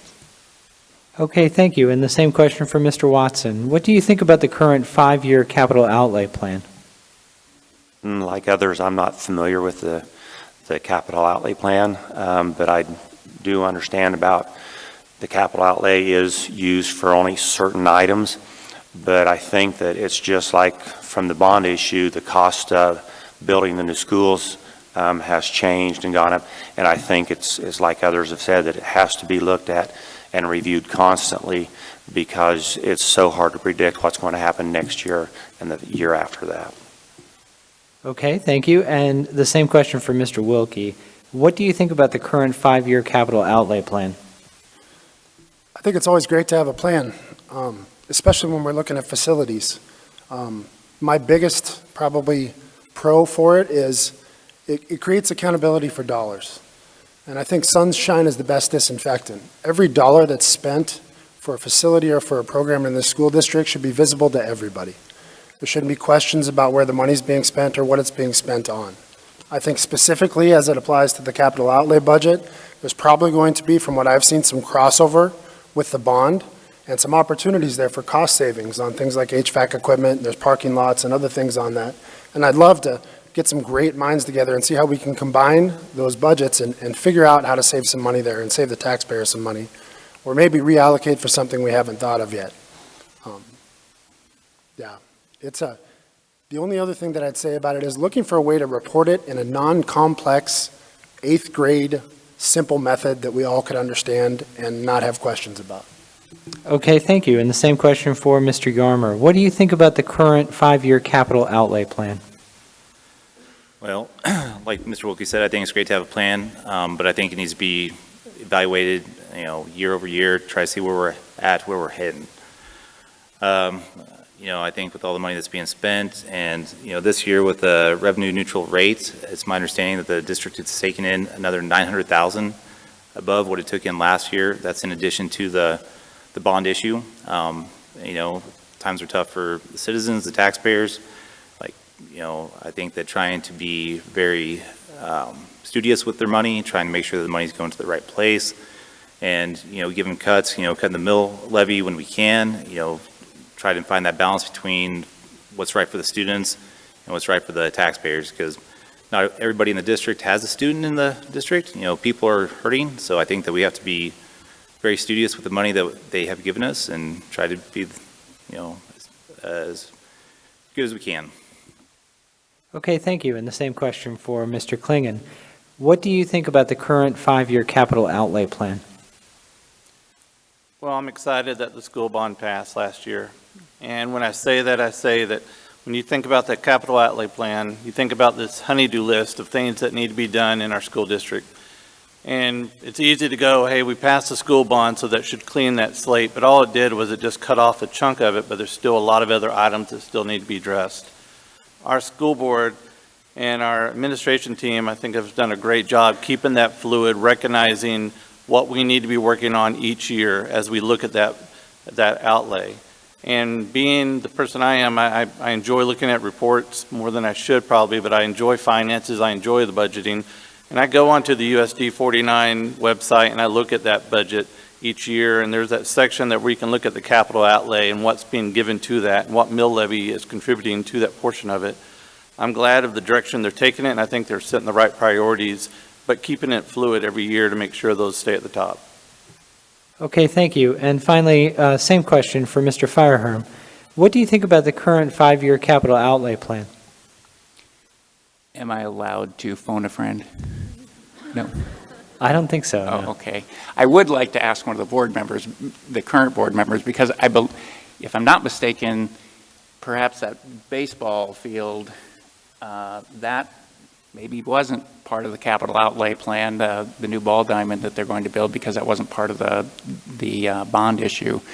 From what I understand, it's, not really a rainy day fund, but it's not something that you've got to pass the hat, basically, every time you need to update, upgrade, or add to.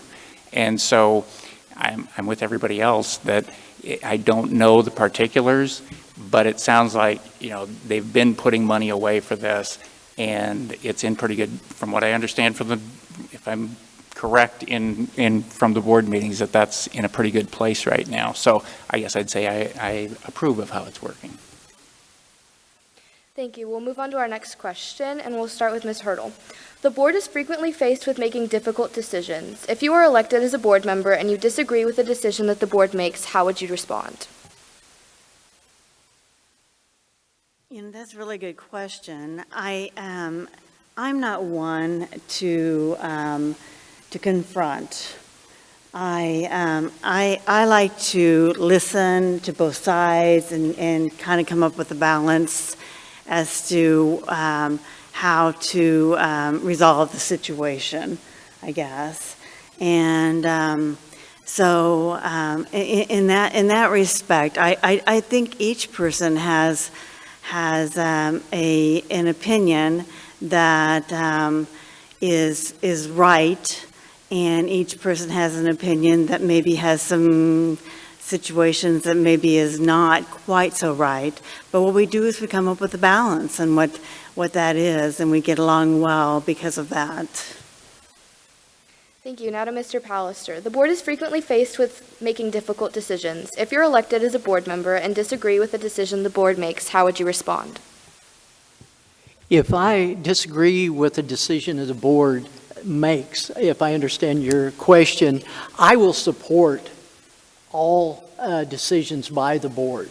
If the board votes 4-3, 5-2, 6-1, and I'm the one that did not vote for it, I will support that question or that motion or whatever going through, because I am one of 7 votes. And that is so important at the school board level, the city commission level, that everybody is heard, and you are just one of 7 votes, and you support the entire board on their decision. Thank you. We'll now move on to Mr. Park. The board is frequently faced with making difficult decisions. If you're elected as a board member and you disagree with the decision that the board makes, how would you respond? That's a very good question. There are lots of difficult questions that come up to the board, and the main thing is to be heard. We shouldn't be afraid of discussion. We should be able to have that and discuss it over and over again until everyone has a good grasp of what is going to be talked about. Manners and behaviors matter, and I think that you always need to be respectful, and you need to listen, and it's important that that is available to everyone. Like Mr. Pallister said, there's 7 people on the board, and there's 7 votes, and if the board has made a decision at that meeting, it is done. And there's other ways to talk about it if it comes up again, or but it's over. Thank you. Thank you. Now to Ms. Reuter. The board is frequently faced with making difficult decisions. If you're elected as a board member and you disagree with the decision the board makes, how would you respond? So the first thing I would do is I would emphasize cooperation and have respectful discussion. Disagreements and discussion are important to draw out the best outcomes. And when you say that again, disagreements and discussion are important to draw out the best outcomes. So discussion, being civil and respectful to each other, can make you think about another's perspective on the issue they may be addressing at that time. So cooperation, communication, still being the most important thing moving our district forward, need to be what we do as a school board to understand the communication levels in all areas, from parents, teachers, maintenance, administration, everybody in this community, our city leaders, our county leaders, working together as a community to grow our district forward. Thank you. Now to Mr. Watson. The board is frequently faced with making difficult decisions. If you're elected as a board member and disagree with the decision the board makes, how would you respond? If I disagree with the board, I'm always pretty vocal, and I like to ask questions, and as long as anybody that has a different opinion than me, as long as they explain to me clearly of why they made their choice, it's not, I don't have if it's not my opinion, it's not right. I mean, I take everybody's opinion, I think about it, and I vote the way I feel, the way that I feel that's best for the students and the parents. And like I said, if I disagree with it, I'll accept what the board votes for, but I will want to make sure that I have a clear understanding of why they vote the way they do. Thank you. Now to Mr. Wilkie. The board is frequently faced with making difficult decisions. If you're elected as a board member and disagree with the decision the board makes, how would you respond? Democracy is messy. That's what's beautiful about it. This constitutional republic that we live in gives us the ability to dissent, to have different opinions, to hear the voices of the people and represent those. That's what it's supposed to mean. The 7 people on the school board aren't the 7 smartest people in Hays, Kansas. They are just open to different voices, and so of course they're going to disagree. Of course we're going to have discord. I think unity is paramount, but that doesn't mean that the minority is just silenced. One of the tools that could be practical is changing the way we hold meetings. Releasing a school board agenda perhaps 10 days ahead of time so that the community could have time to view it, vet it, develop questions, bring questions to the meeting, reach out to their school board members and ask those questions prior to the meeting, and then allow more discussion time during the meeting so we could have that healthy discourse and arrive with unity instead of disunity. Thank you. Now to Mr. Yarmer. The board is frequently faced with making difficult decisions. If you're elected as a board member and disagree with the decision the board makes, how would you respond? So when the vote's cast and the decision's made, I mean, what's done is done. I'm kind of looking at, leading up to that, how things are handled by the board, the discussion going into it.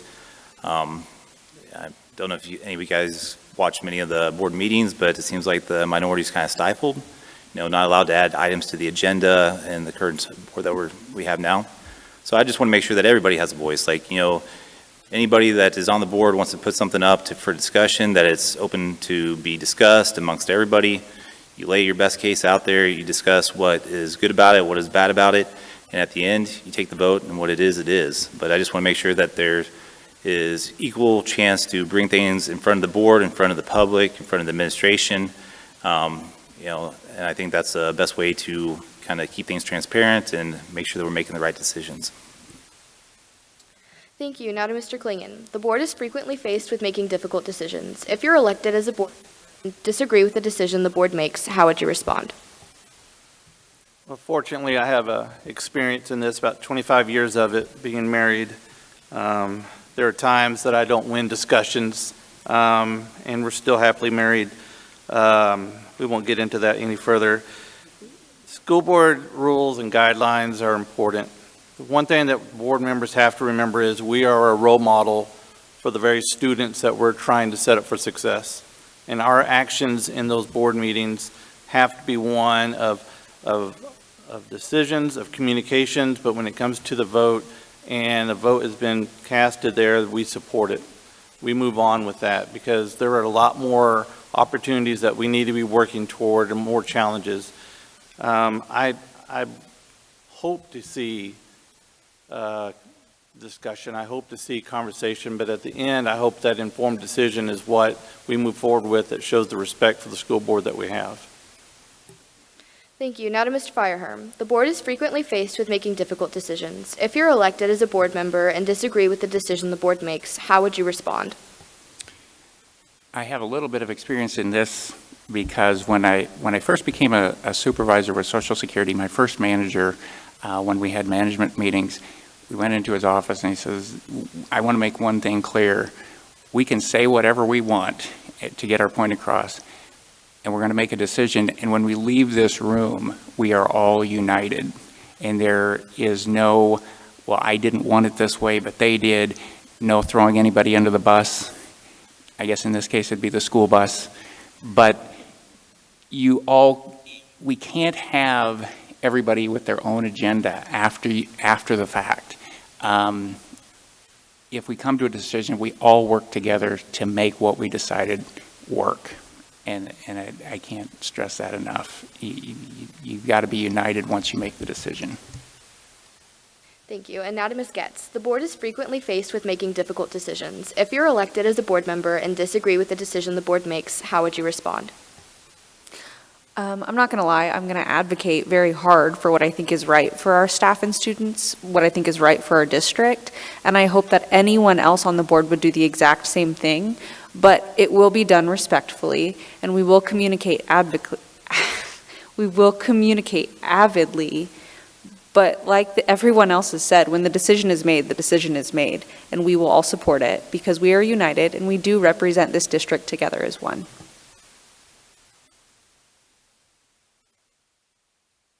Okay, thank you. And now for our fourth prepared question. In May 2022, the school district passed a $143.5 million bond. What role do you believe board members play in executing the current bond, and planning for future needs. And this first question will go to Mr. Pallister. I appreciate that because we have spent so much time listening to architects, listening to the construction companies, listening to staff members, our teachers, our staff members. They met with all the different groups, and now they've overheard and seen what the teachers want, what the principals want, what the community wants. Now it comes to the school board, and we oversee the projects. If we don't understand them, we ask questions, and then we approve a project. Right now, we have the Roosevelt project going. It is looking great. I was there the other day looking at it. They're making a lot of progress. I saw the heavy equipment moving into Hayes High. So the board oversees the whole project. Okay, thank you. And the same question for Mr. Park. In May 2022, the school district passed a $143.5 million bond. What role do you believe board members play in executing the current bond and planning for future needs? That was an exciting day when we had the bond was passed, and we see all that new things that are going to be able to be available for our students and staff.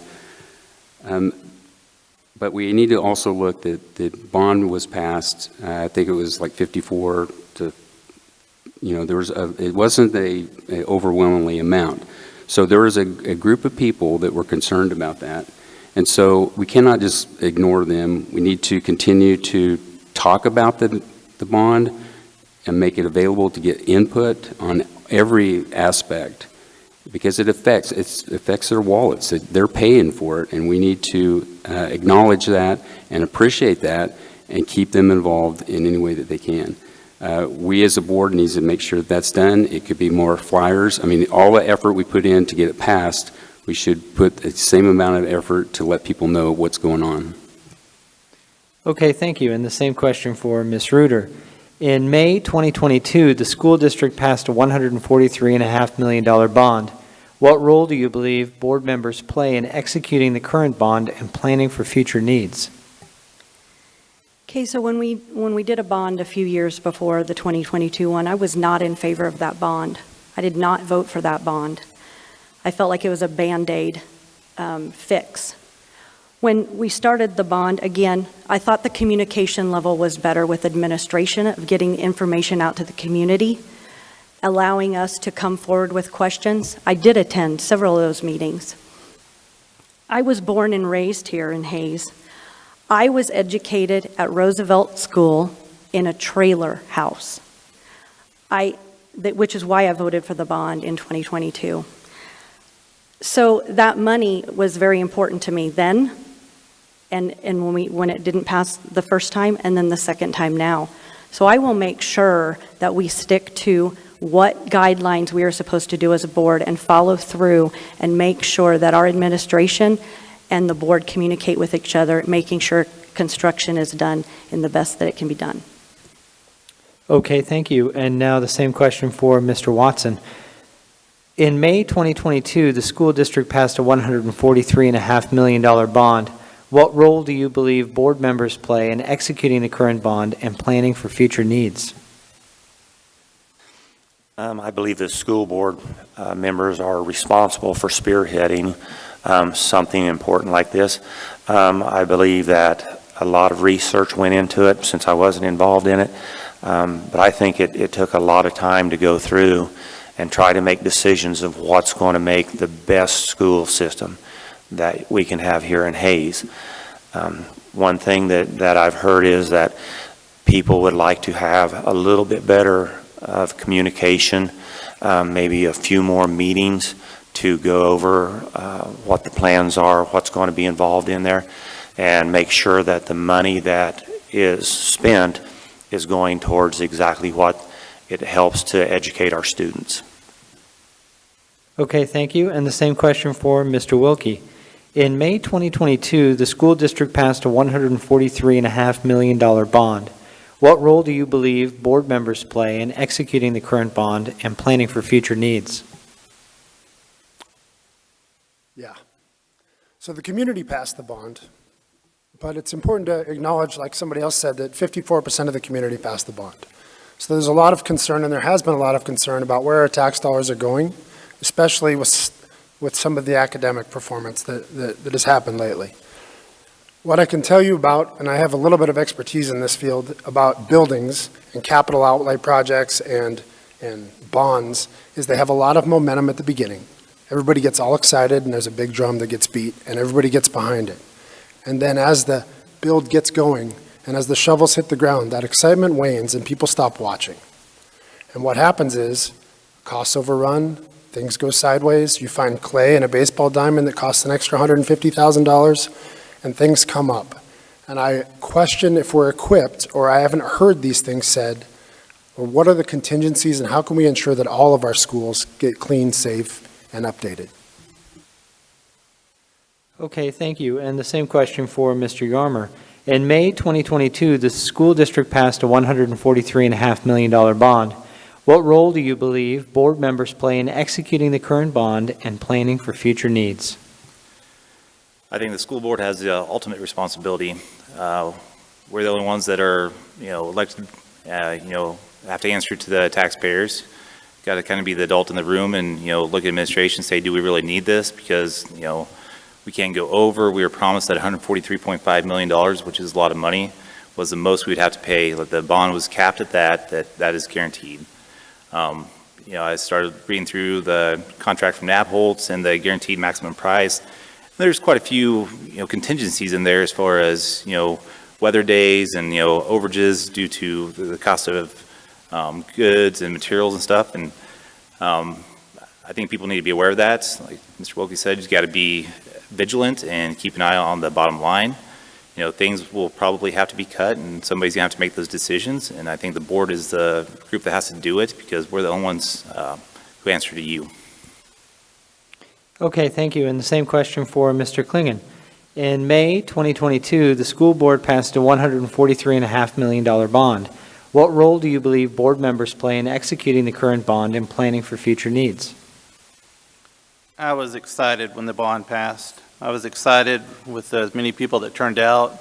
I was excited that so many had opinions and thoughts and values they wanted to put into where we wanted to see our schools going in the next 10 to 40 years. The goal of the school bond was to address, space, the needs that we need as we continue to grow, and we need to set our students and teachers up for success through that.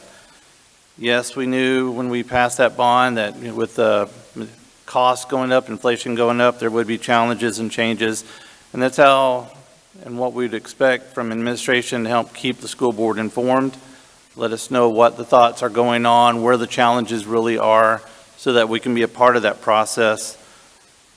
I was excited that the Roosevelt School, that 36% of the people working that are local. And I'm excited that the high school, that 20% of those people are going to be local as well. Okay, thank you. And the same question for Mr. Fairhorn. In May 2022, the school district passed a $143.5 million bond. What role do you believe board members play in executing the current bond and planning for future needs? As was mentioned before, the bond passed by 53%. I am in favor of the bond. It's something necessary. We're talking about growth in Hayes. We need it. I think this is a great way to promote our city with our expected growth. But it was only 53%, and so there are people that are concerned about it, people on fixed incomes, retirees. I get that. It's not, real estate taxes are a regressive tax. Just because you own a home doesn't mean that you can pay all those taxes on it. The board is the only one that can oversee this, and that is a huge responsibility to see that we are actually doing what was advertised and that we do get what we promised, basically, when we passed the board, when the board introduced this. So yeah, it would be the board's responsibility. Thank you. And the same question for Ms. Getz. In May 2022, the school district passed a $143.5 million bond. What role do you believe board members play in executing the current bond and planning for future needs? I can tell you that personally, I was thrilled when the bond passed. I was teaching in a classroom that was a little over 400 square feet. The AC worked maybe 25% of the time. I had 28 students that were grown adults almost, and we were sweating in there, not to mention learning about math, which they were so happy. But this was a huge bond for our students, and with that comes a huge responsibility. Now, I'm not going to lie to you and tell you that I know everything that goes into construction and everything that goes into the bond, but I am going to do my due diligence to make sure that what I see makes sense and doesn't feel shady. However, there is a whole network of committees that all of this goes through before me, and I'm going to work hard to work with them and trust them on what they recommend. Okay, thank you. And finally, same question for Ms. Hurdle. In May 2022, the school district passed a $143.5 million bond. What role do you believe board members play in executing the current bond and planning for future needs? I think in Hayes, it obviously was a big deal. I think we need to treat it as a big deal and not act like it was something small. I think we need to get community input. I think we need to obviously make sure that we make good decisions based on what we get from several different sources. I believe that this is something that's serious, and we should take into consideration that community members are having to spend tax money for this bond, et cetera, and we should make good decisions about this bond. So I'm thrilled that we have it, but I think we need to make really good decisions about it. Thank you. We'll start with Mr. Park for our next question. What is your stance on all gender restrooms being included in schools in the future? This has been a concern for our community. My stance is, like my record shows, I've asked to have it be put on the agenda, not for or against, but to be put on the agenda so we can have discussion. I also ask that we survey the parents and kids of not just the high school, but K-12. So, because there are two levels of the high school won't be involved, but their families will be. There'll be these kids coming back, and we just need to know what they think. The kids, the students, the grandparents, the whole community should be involved in that. And so that's just gathering the data and gathering the information so we make good decisions. When that was brought up, it was a new term that the architect mentioned about the gender neutral, and so it's just more research and more information needs to go out and listen to the community and find out not what Kansas City thinks, but what Hays, Kansas thinks. Thank you. Now we'll go to Ms. Reuter. What is your stance on all gender restrooms being included in schools in the future? So this question has become very popular, as you all know. I'm listening to current board meetings. I've weighed this back and forth, back and forth, back and forth. Talked to taxpayers, which is all of you sitting here tonight. But the person that we didn't ask over and over again was a student. So I went to several students at Hays High School currently, my daughter being a sophomore and going through everything as we are. The children voiced to me that nobody asks us. They are very excited with the way it is planned now to have a choice. That choice being the way it is now and having a separate bathroom for privacy. Yes, it is a concern to me in some instances, but I believe our children are good people in most instances, that they now have a choice to go to the bathroom when they want to and have That's time. Thank you. We'll now go to Mr. Watson. What is your stance on all gender restrooms being included in schools in the future? Well, like everybody else said, I've heard a lot about that, and it seems like that's the most popular question that I get asked since I'm running for school board. My stance is I don't agree with it. I think that all students, no matter who you are, need to feel comfortable. I don't think that if we have a gender-neutral bathroom, you're going to have some students or many students that will not feel comfortable in that spot. And I think it's very important that we make everybody comfortable. So I think that there's other alternatives. If you want to have a male-female a male bathroom, a female bathroom, and then a third bathroom, then that would be the alternative. Thank you. We'll now go to Mr. Wilkie. What is your stance on all gender restrooms being included in schools in the future? I think when we talk about, and I respectfully disagree with some of the people at this table that say we go to the children. I asked my son what he wanted to be when he grew up, and he told me Iron Man. Now, does that mean that I fully support the fact that he's going to wear armor for the rest of his life and become Tony Stark? Our kids are amazing, but they don't have the ability to see around corners. They don't have the ability to see into the future. And the decisions that they make in their youth should be governed by their parents. I personally feel that these bathrooms take the gender out of it, open the school district up for litigation. They open us up for the potential for things to happen. And even if the argument for is we have great kids, in every society, as we've seen this week, there is the potential for stuff that's not so great. And by creating these private spaces in a public setting that aren't necessary, I think it's wrong, and I would change it if I got on the school board. Thank you. Now to Mr. Yarmer. What is your stance on all gender restrooms being included in schools in the future?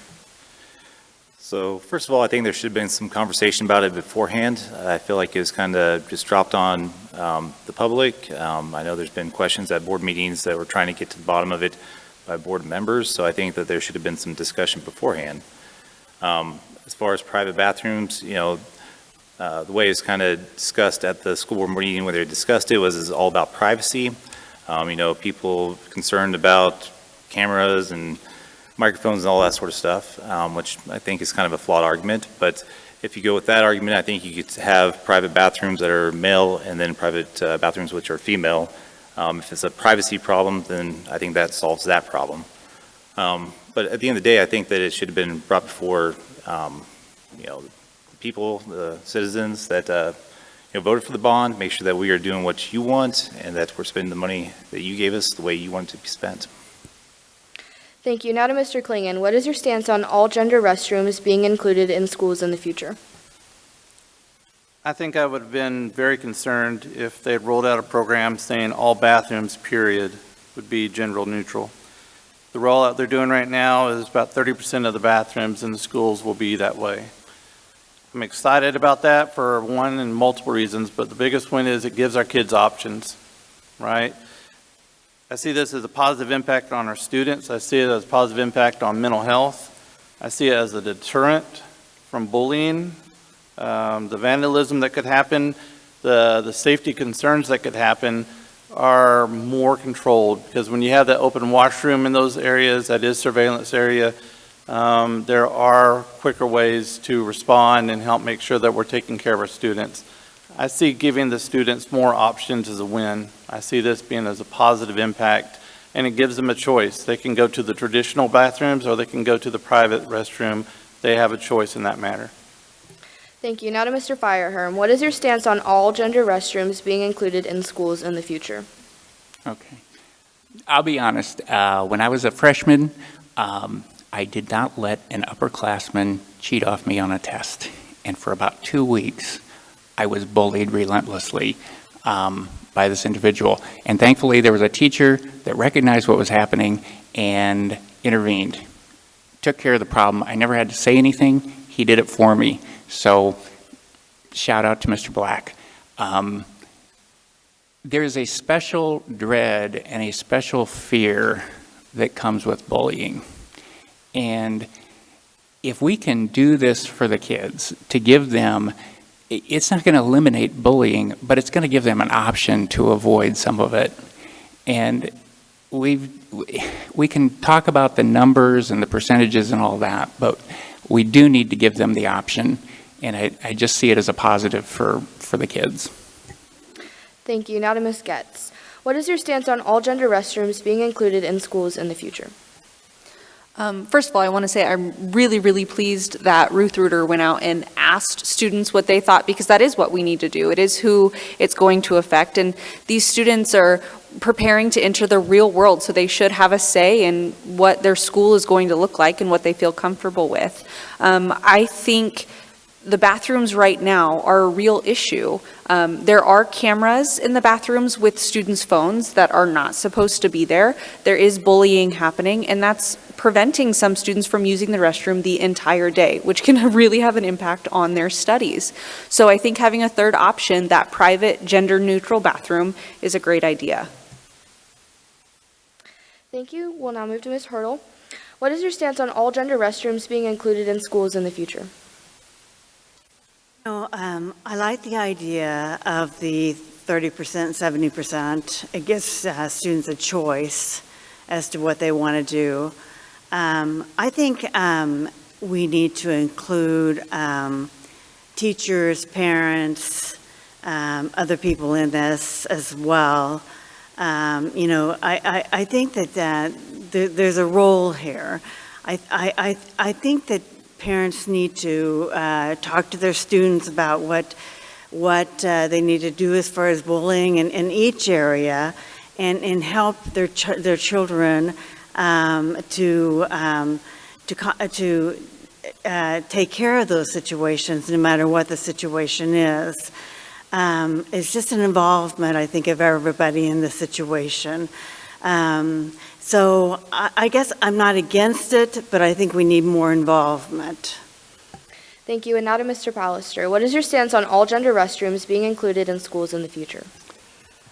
As said up here, options are good. Our kids deserve the same privacy that adults have, no matter whether they're in school, in a church, in a business. Adults demand privacy as much as possible. Our kids deserve the privacy. There's been a lot of misinformation, kind of with the terminology of gender neutral, of the private bathroom, the needs of our kids. After being at the middle school for years and years, we had kids that did not use the restroom all day because of the growth process, not wanting to go in to restrooms with other students, different things like that. So options, our kids are so important. We need to listen to them at all 3 grade levels and give them options that we believe will be good for them. Okay, thank you very much. Our 6th prepared question here. What does conflict of interest mean to you? From what decisions or issues might you have to withdraw? And we'll begin with Ms. Reuter.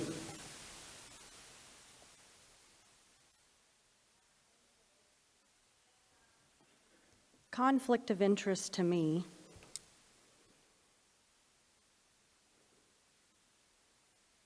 Can you repeat the question? Yes. What does conflict of interest mean to you? From what decisions or issues might you have to withdraw? I don't believe as a school board member, if I was elected, I would have a conflict of interest in anything pertaining to the school district.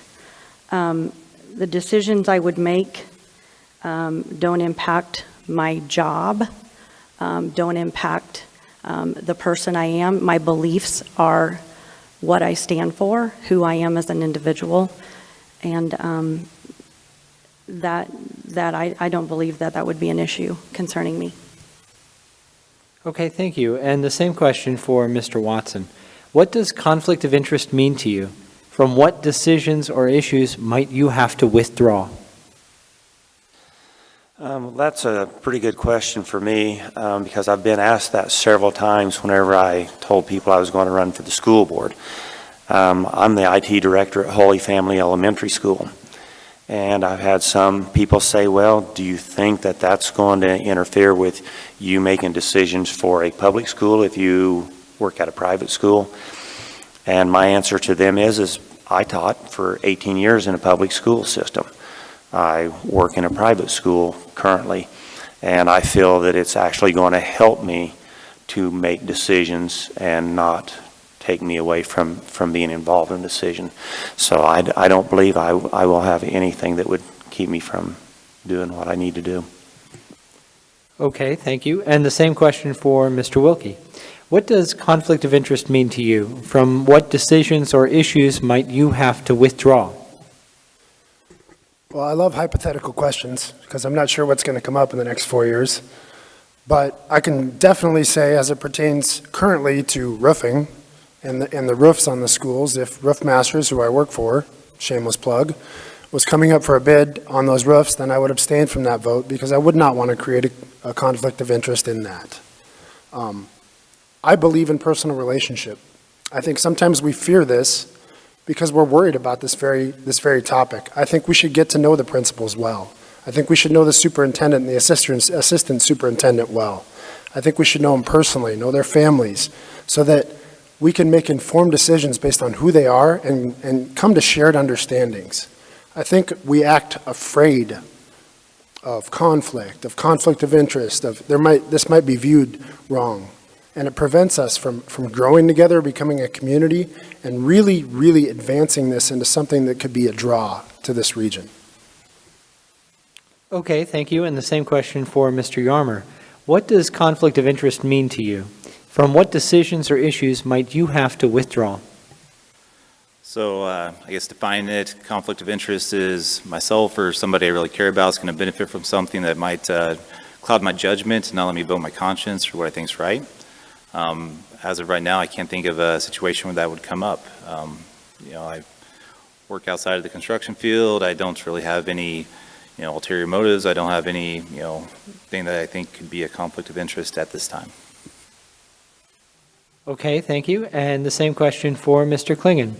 What does conflict of interest mean to you? From what decisions or issues might you have to withdraw? It's a great question. Like I said earlier, I work for Grow Hayes, and we continue to push city incentives to help for businesses, for housing growth, for just growth overall for Hayes itself. And there will be times where some of those venues are taken to the school board for their voting of that process. Those are times I know I will have to step away from that and let the school board, the rest of the members, handle that vote piece of it. There's going to be challenges, and I like the statement of the hypothetical. We don't know what's going to come up in the next 4 years. The challenges for me are going to be the values that I have. And as we look at what's being brought to the school district, what do I stand for? What do I believe in? What do I look at as what's best for this Hayes community? And what do we stand for? And those are going to be the challenges we're going to face. I don't know what's going to be put in front of us. I feel as a united group that we will succeed through those, but I feel good about this. Okay, thank you. And the same question for Mr. Fireherm. What does conflict of interest mean to you? From what decisions or issues might you have to withdraw? Well, the conflict of interest would be like what was mentioned before, that you'd gain something or you'd benefit from a decision that you make as a member of the board. The only thing I can think of is my wife works as a para within this 489 district, and so we have legal counsel, there's legal counsel on the board. If, based on what they would say, if I would need to withdraw from a decision, say, pay for paras, that could be something that would come up that I would see that I would have to possibly withdraw from. But I would just be open and honest with the legal counsel and take their lead as far as what my responsibilities are in those decisions. Okay, thank you. And the same question for Ms. Getz. What does conflict of interest mean to you? From what decisions or issues might you have to withdraw? Like everyone said before, conflict of interest is just if I were to vote on a decision that I could personally benefit from. The only thing I would have to possibly withdraw from is my husband works for Glassman, so if something came up in the future that we would have to vote on HVAC, I would probably step away, but other than that, I'm good. Okay, and thank you. And the same question for Ms. Hertel. What does conflict of interest mean to you? From what decisions or issues might you have to withdraw?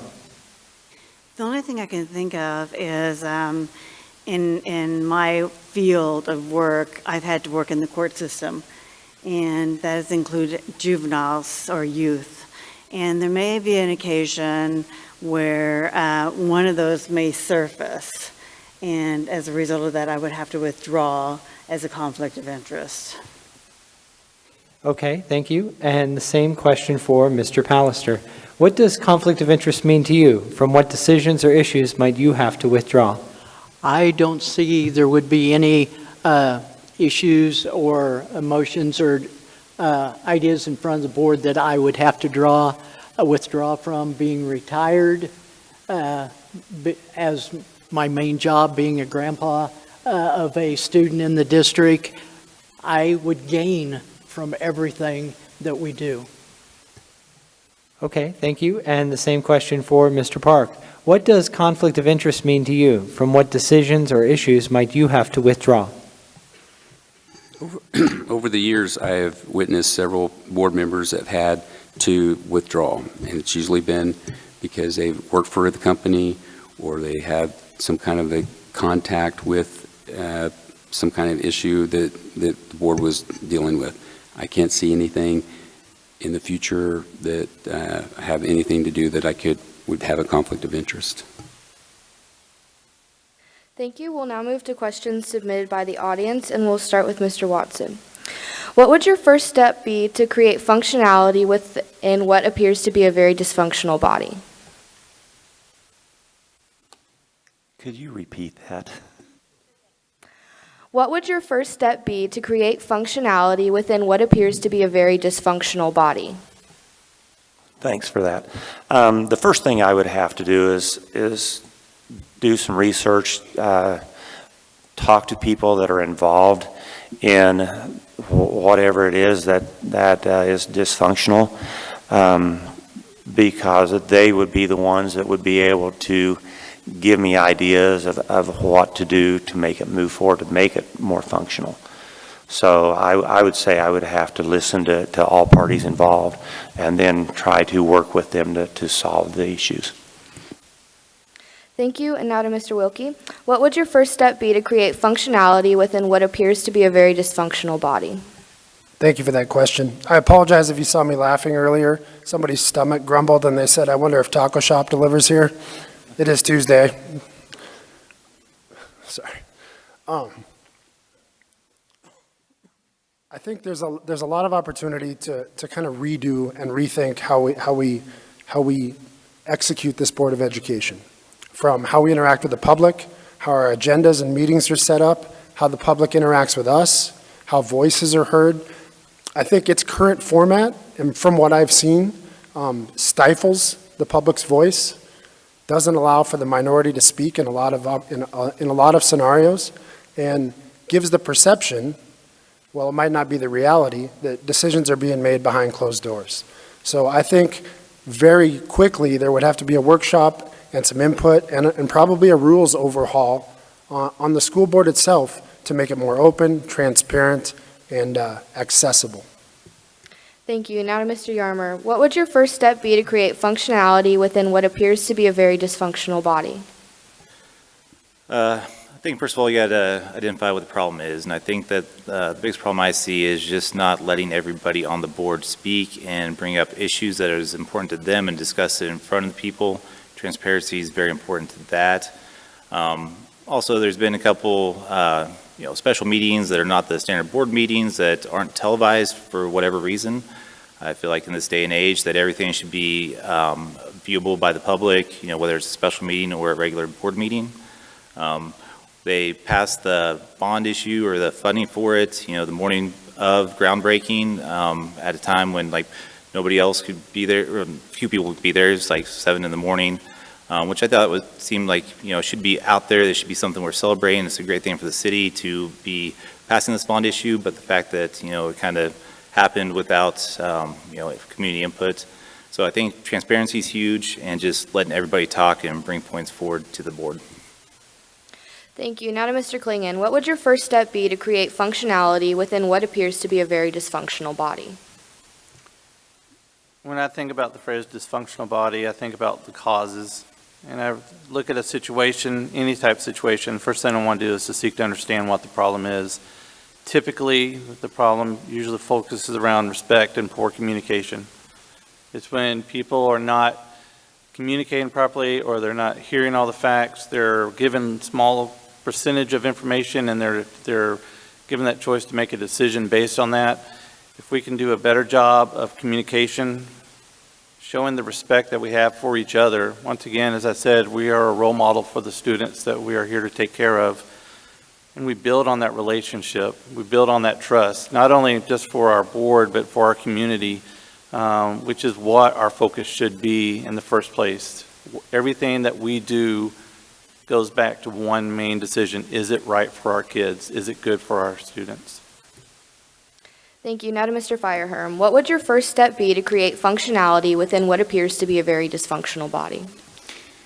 Well, I would have to agree that part of it is just the structure of it, and we use the word transparency. I think that is the key, is that we do need to let everybody talk.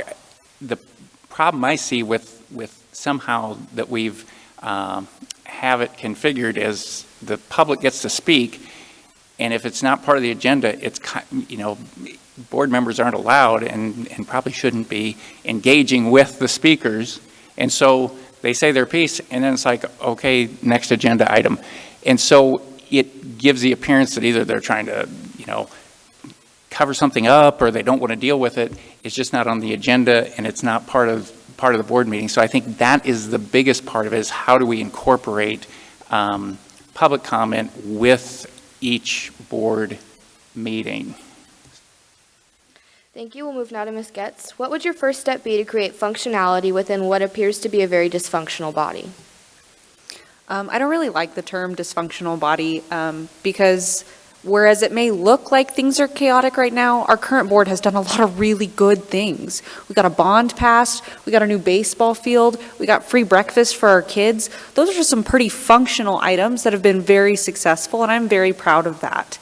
I think the transparency on the issue might be the problem, but there have been changes in the school district that have caused that. For example, Dan Ballman, who's been in charge of Tribe Broadcasting for decades, retired. He was the one who recorded every single board meeting, and his replacement, who is very good, just isn't up to that capability yet.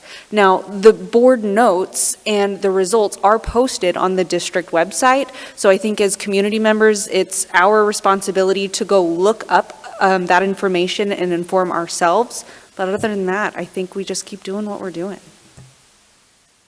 Thank you. Now to Ms. Hurdle. What would your first step be to creating functionality within what appears to be a very dysfunctional body?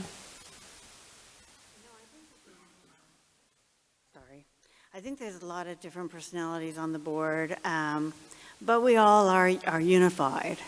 We're all good friends. We don't mean to hurt each other by any means. We just professionally disagree, sometimes disagree to agree, whatever. But there's maybe certain things that we could do to change, and maybe doing a workshop or whatever and coming up with some ideas maybe would be helpful to make those changes so that we can better communicate, have more respect for each other, or whatever the situation may be. So I guess that's a good idea, but in reality, I think we do all do well. We enjoy each other, so that's that. Thank you. Now to Mr. Pallister. What would your first step be to create functionality within what appears to be a very dysfunctional body? I agree with Mrs. Getz. I object to the dysfunctionality comment because our board all are dedicated for what is good for kids. We have done a ton of things. We have been able to negotiate with our teachers the last 3 or 4 years and get outstanding contracts and get it done in the time over the summer and not drag it into the school year.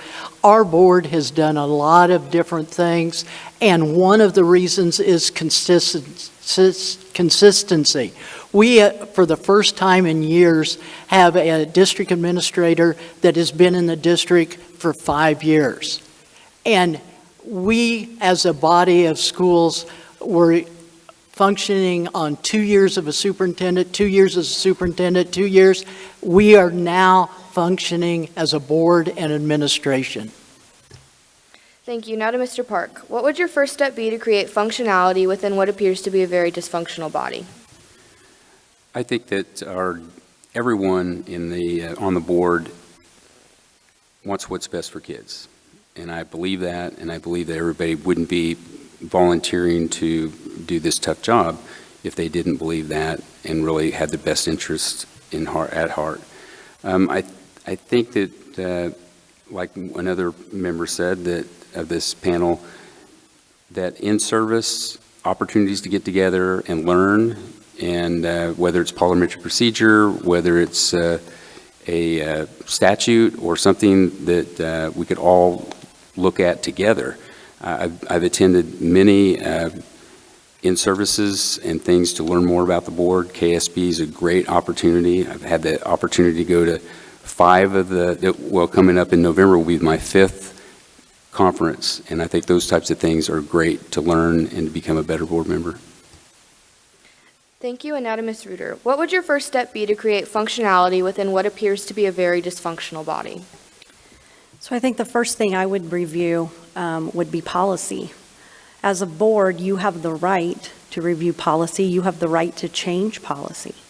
So I think the first thing would need to be to communicate. I also think the board needs to ask advice from Mr. Jeter, who we pay as a taxpayer, and get his expertise on situations that may arise. I also think that the school board needs to have additional work sessions.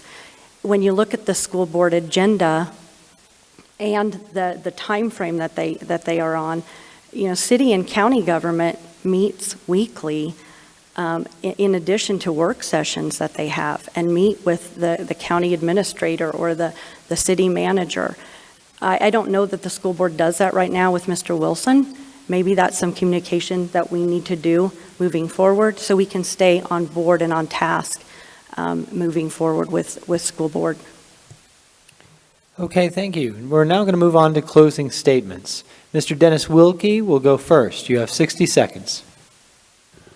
All right, there goes the gun. Hey, thank you for hanging in with us for this last hour and 45 minutes. It's been an absolute pleasure. What I would say is our kids matter.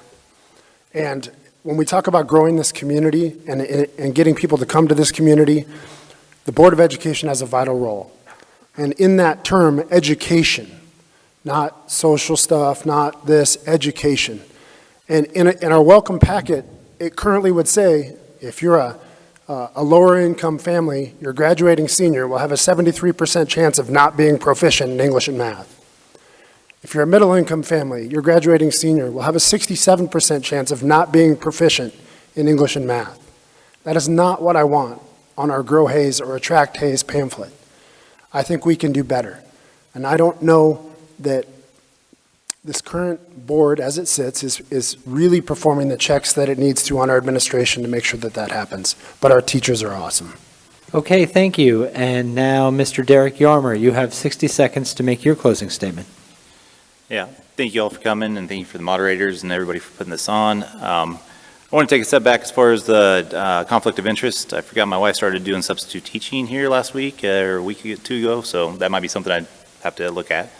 But as far as closing statements, yeah, thank everybody for coming out. I have high hopes for the district. I mean, my kids are getting a great education. I love all the teachers that they have had. They've had great classes. They are excited to go to school, which I think is, speaks well for the teachers and the staff that are there.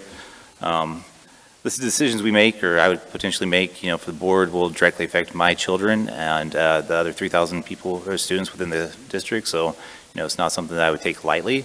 I think that I could, go into every situation with a clear mind and try to make the best decision for the students, in addition to the taxpayers and everybody that has skin in the game. So I'd appreciate your vote, and thanks for coming. Okay, thank you. And now, Mr. David Klingon, you have 60 seconds to make your closing statement. I too would like to thank Fort Hays for hosting this forum. I am ecstatic about where our schools are right now. I'm ecstatic about our growth. Right now, we are not only planning now for our students, but we're planning for the future, and we need to have that vision to keep doing that. Not only for the students, but taking care of our educators and the staff. I am committed to staying informed of the topics that impact our school district, and my decisions will be based on what is right for our students, our educators, and our staff. As a potential member of the Board of Education, the accountability does start with me, and my actions must remain a high standard that supports 489 goals, and I commit to that. Bottom line is, every decision should answer one primary question: is it good for our student? And that's what we should be asking every day as we make decisions for the future for them. Okay, thank you. And now, Mr. James Fireherm, you have 60 seconds to make your closing statement. Okay, thank you. I do want to mention, I'm excited about where we're going, and I just want to mention I have 5 wonderful kids that have gotten a wonderful education, and 2 currently in high school through the district. And so I did want to just say that if you're ever going to run for school board, you're going to have to fill out a lot of surveys. And the last survey that I got, one of the questions that says, do you think you could compromise with the incumbents who remain on the board? And I think that question really says, do you respect other people's opinions? Can you get along with people? Do you want to negotiate? And so I guess I would say yes, yes, and yes. We somehow compromise got a bad rap, and that somehow we're selling out if we can find common ground, and that's just the opposite. I think we can win, actually have win-win situations in almost all the things that come up before the board. Okay, thank you. And now, Ms. Jamie Getz, you have 60 seconds to make your closing statement. I also want to thank everyone for coming out tonight. I'm surprised to see so many people here. It's really good to have this many people involved in our community's education. I want to thank everyone that's come to me with their support. That's great. I also want to just let you guys know, if you have any questions about where I personally stand on things or where I think the board should stand on things, please feel free to reach out. I would love to talk to you about it. I think our board has done some really great things, and I think we also have some really great things to come, and I'm really excited to work on it. So, thank you. Thank you. And now, Mr. Craig Pallister, you have 60 seconds to make your closing statement. I'm sorry, pardon me. Ms. Lori Hurdle, you have 60 seconds to make your closing statement.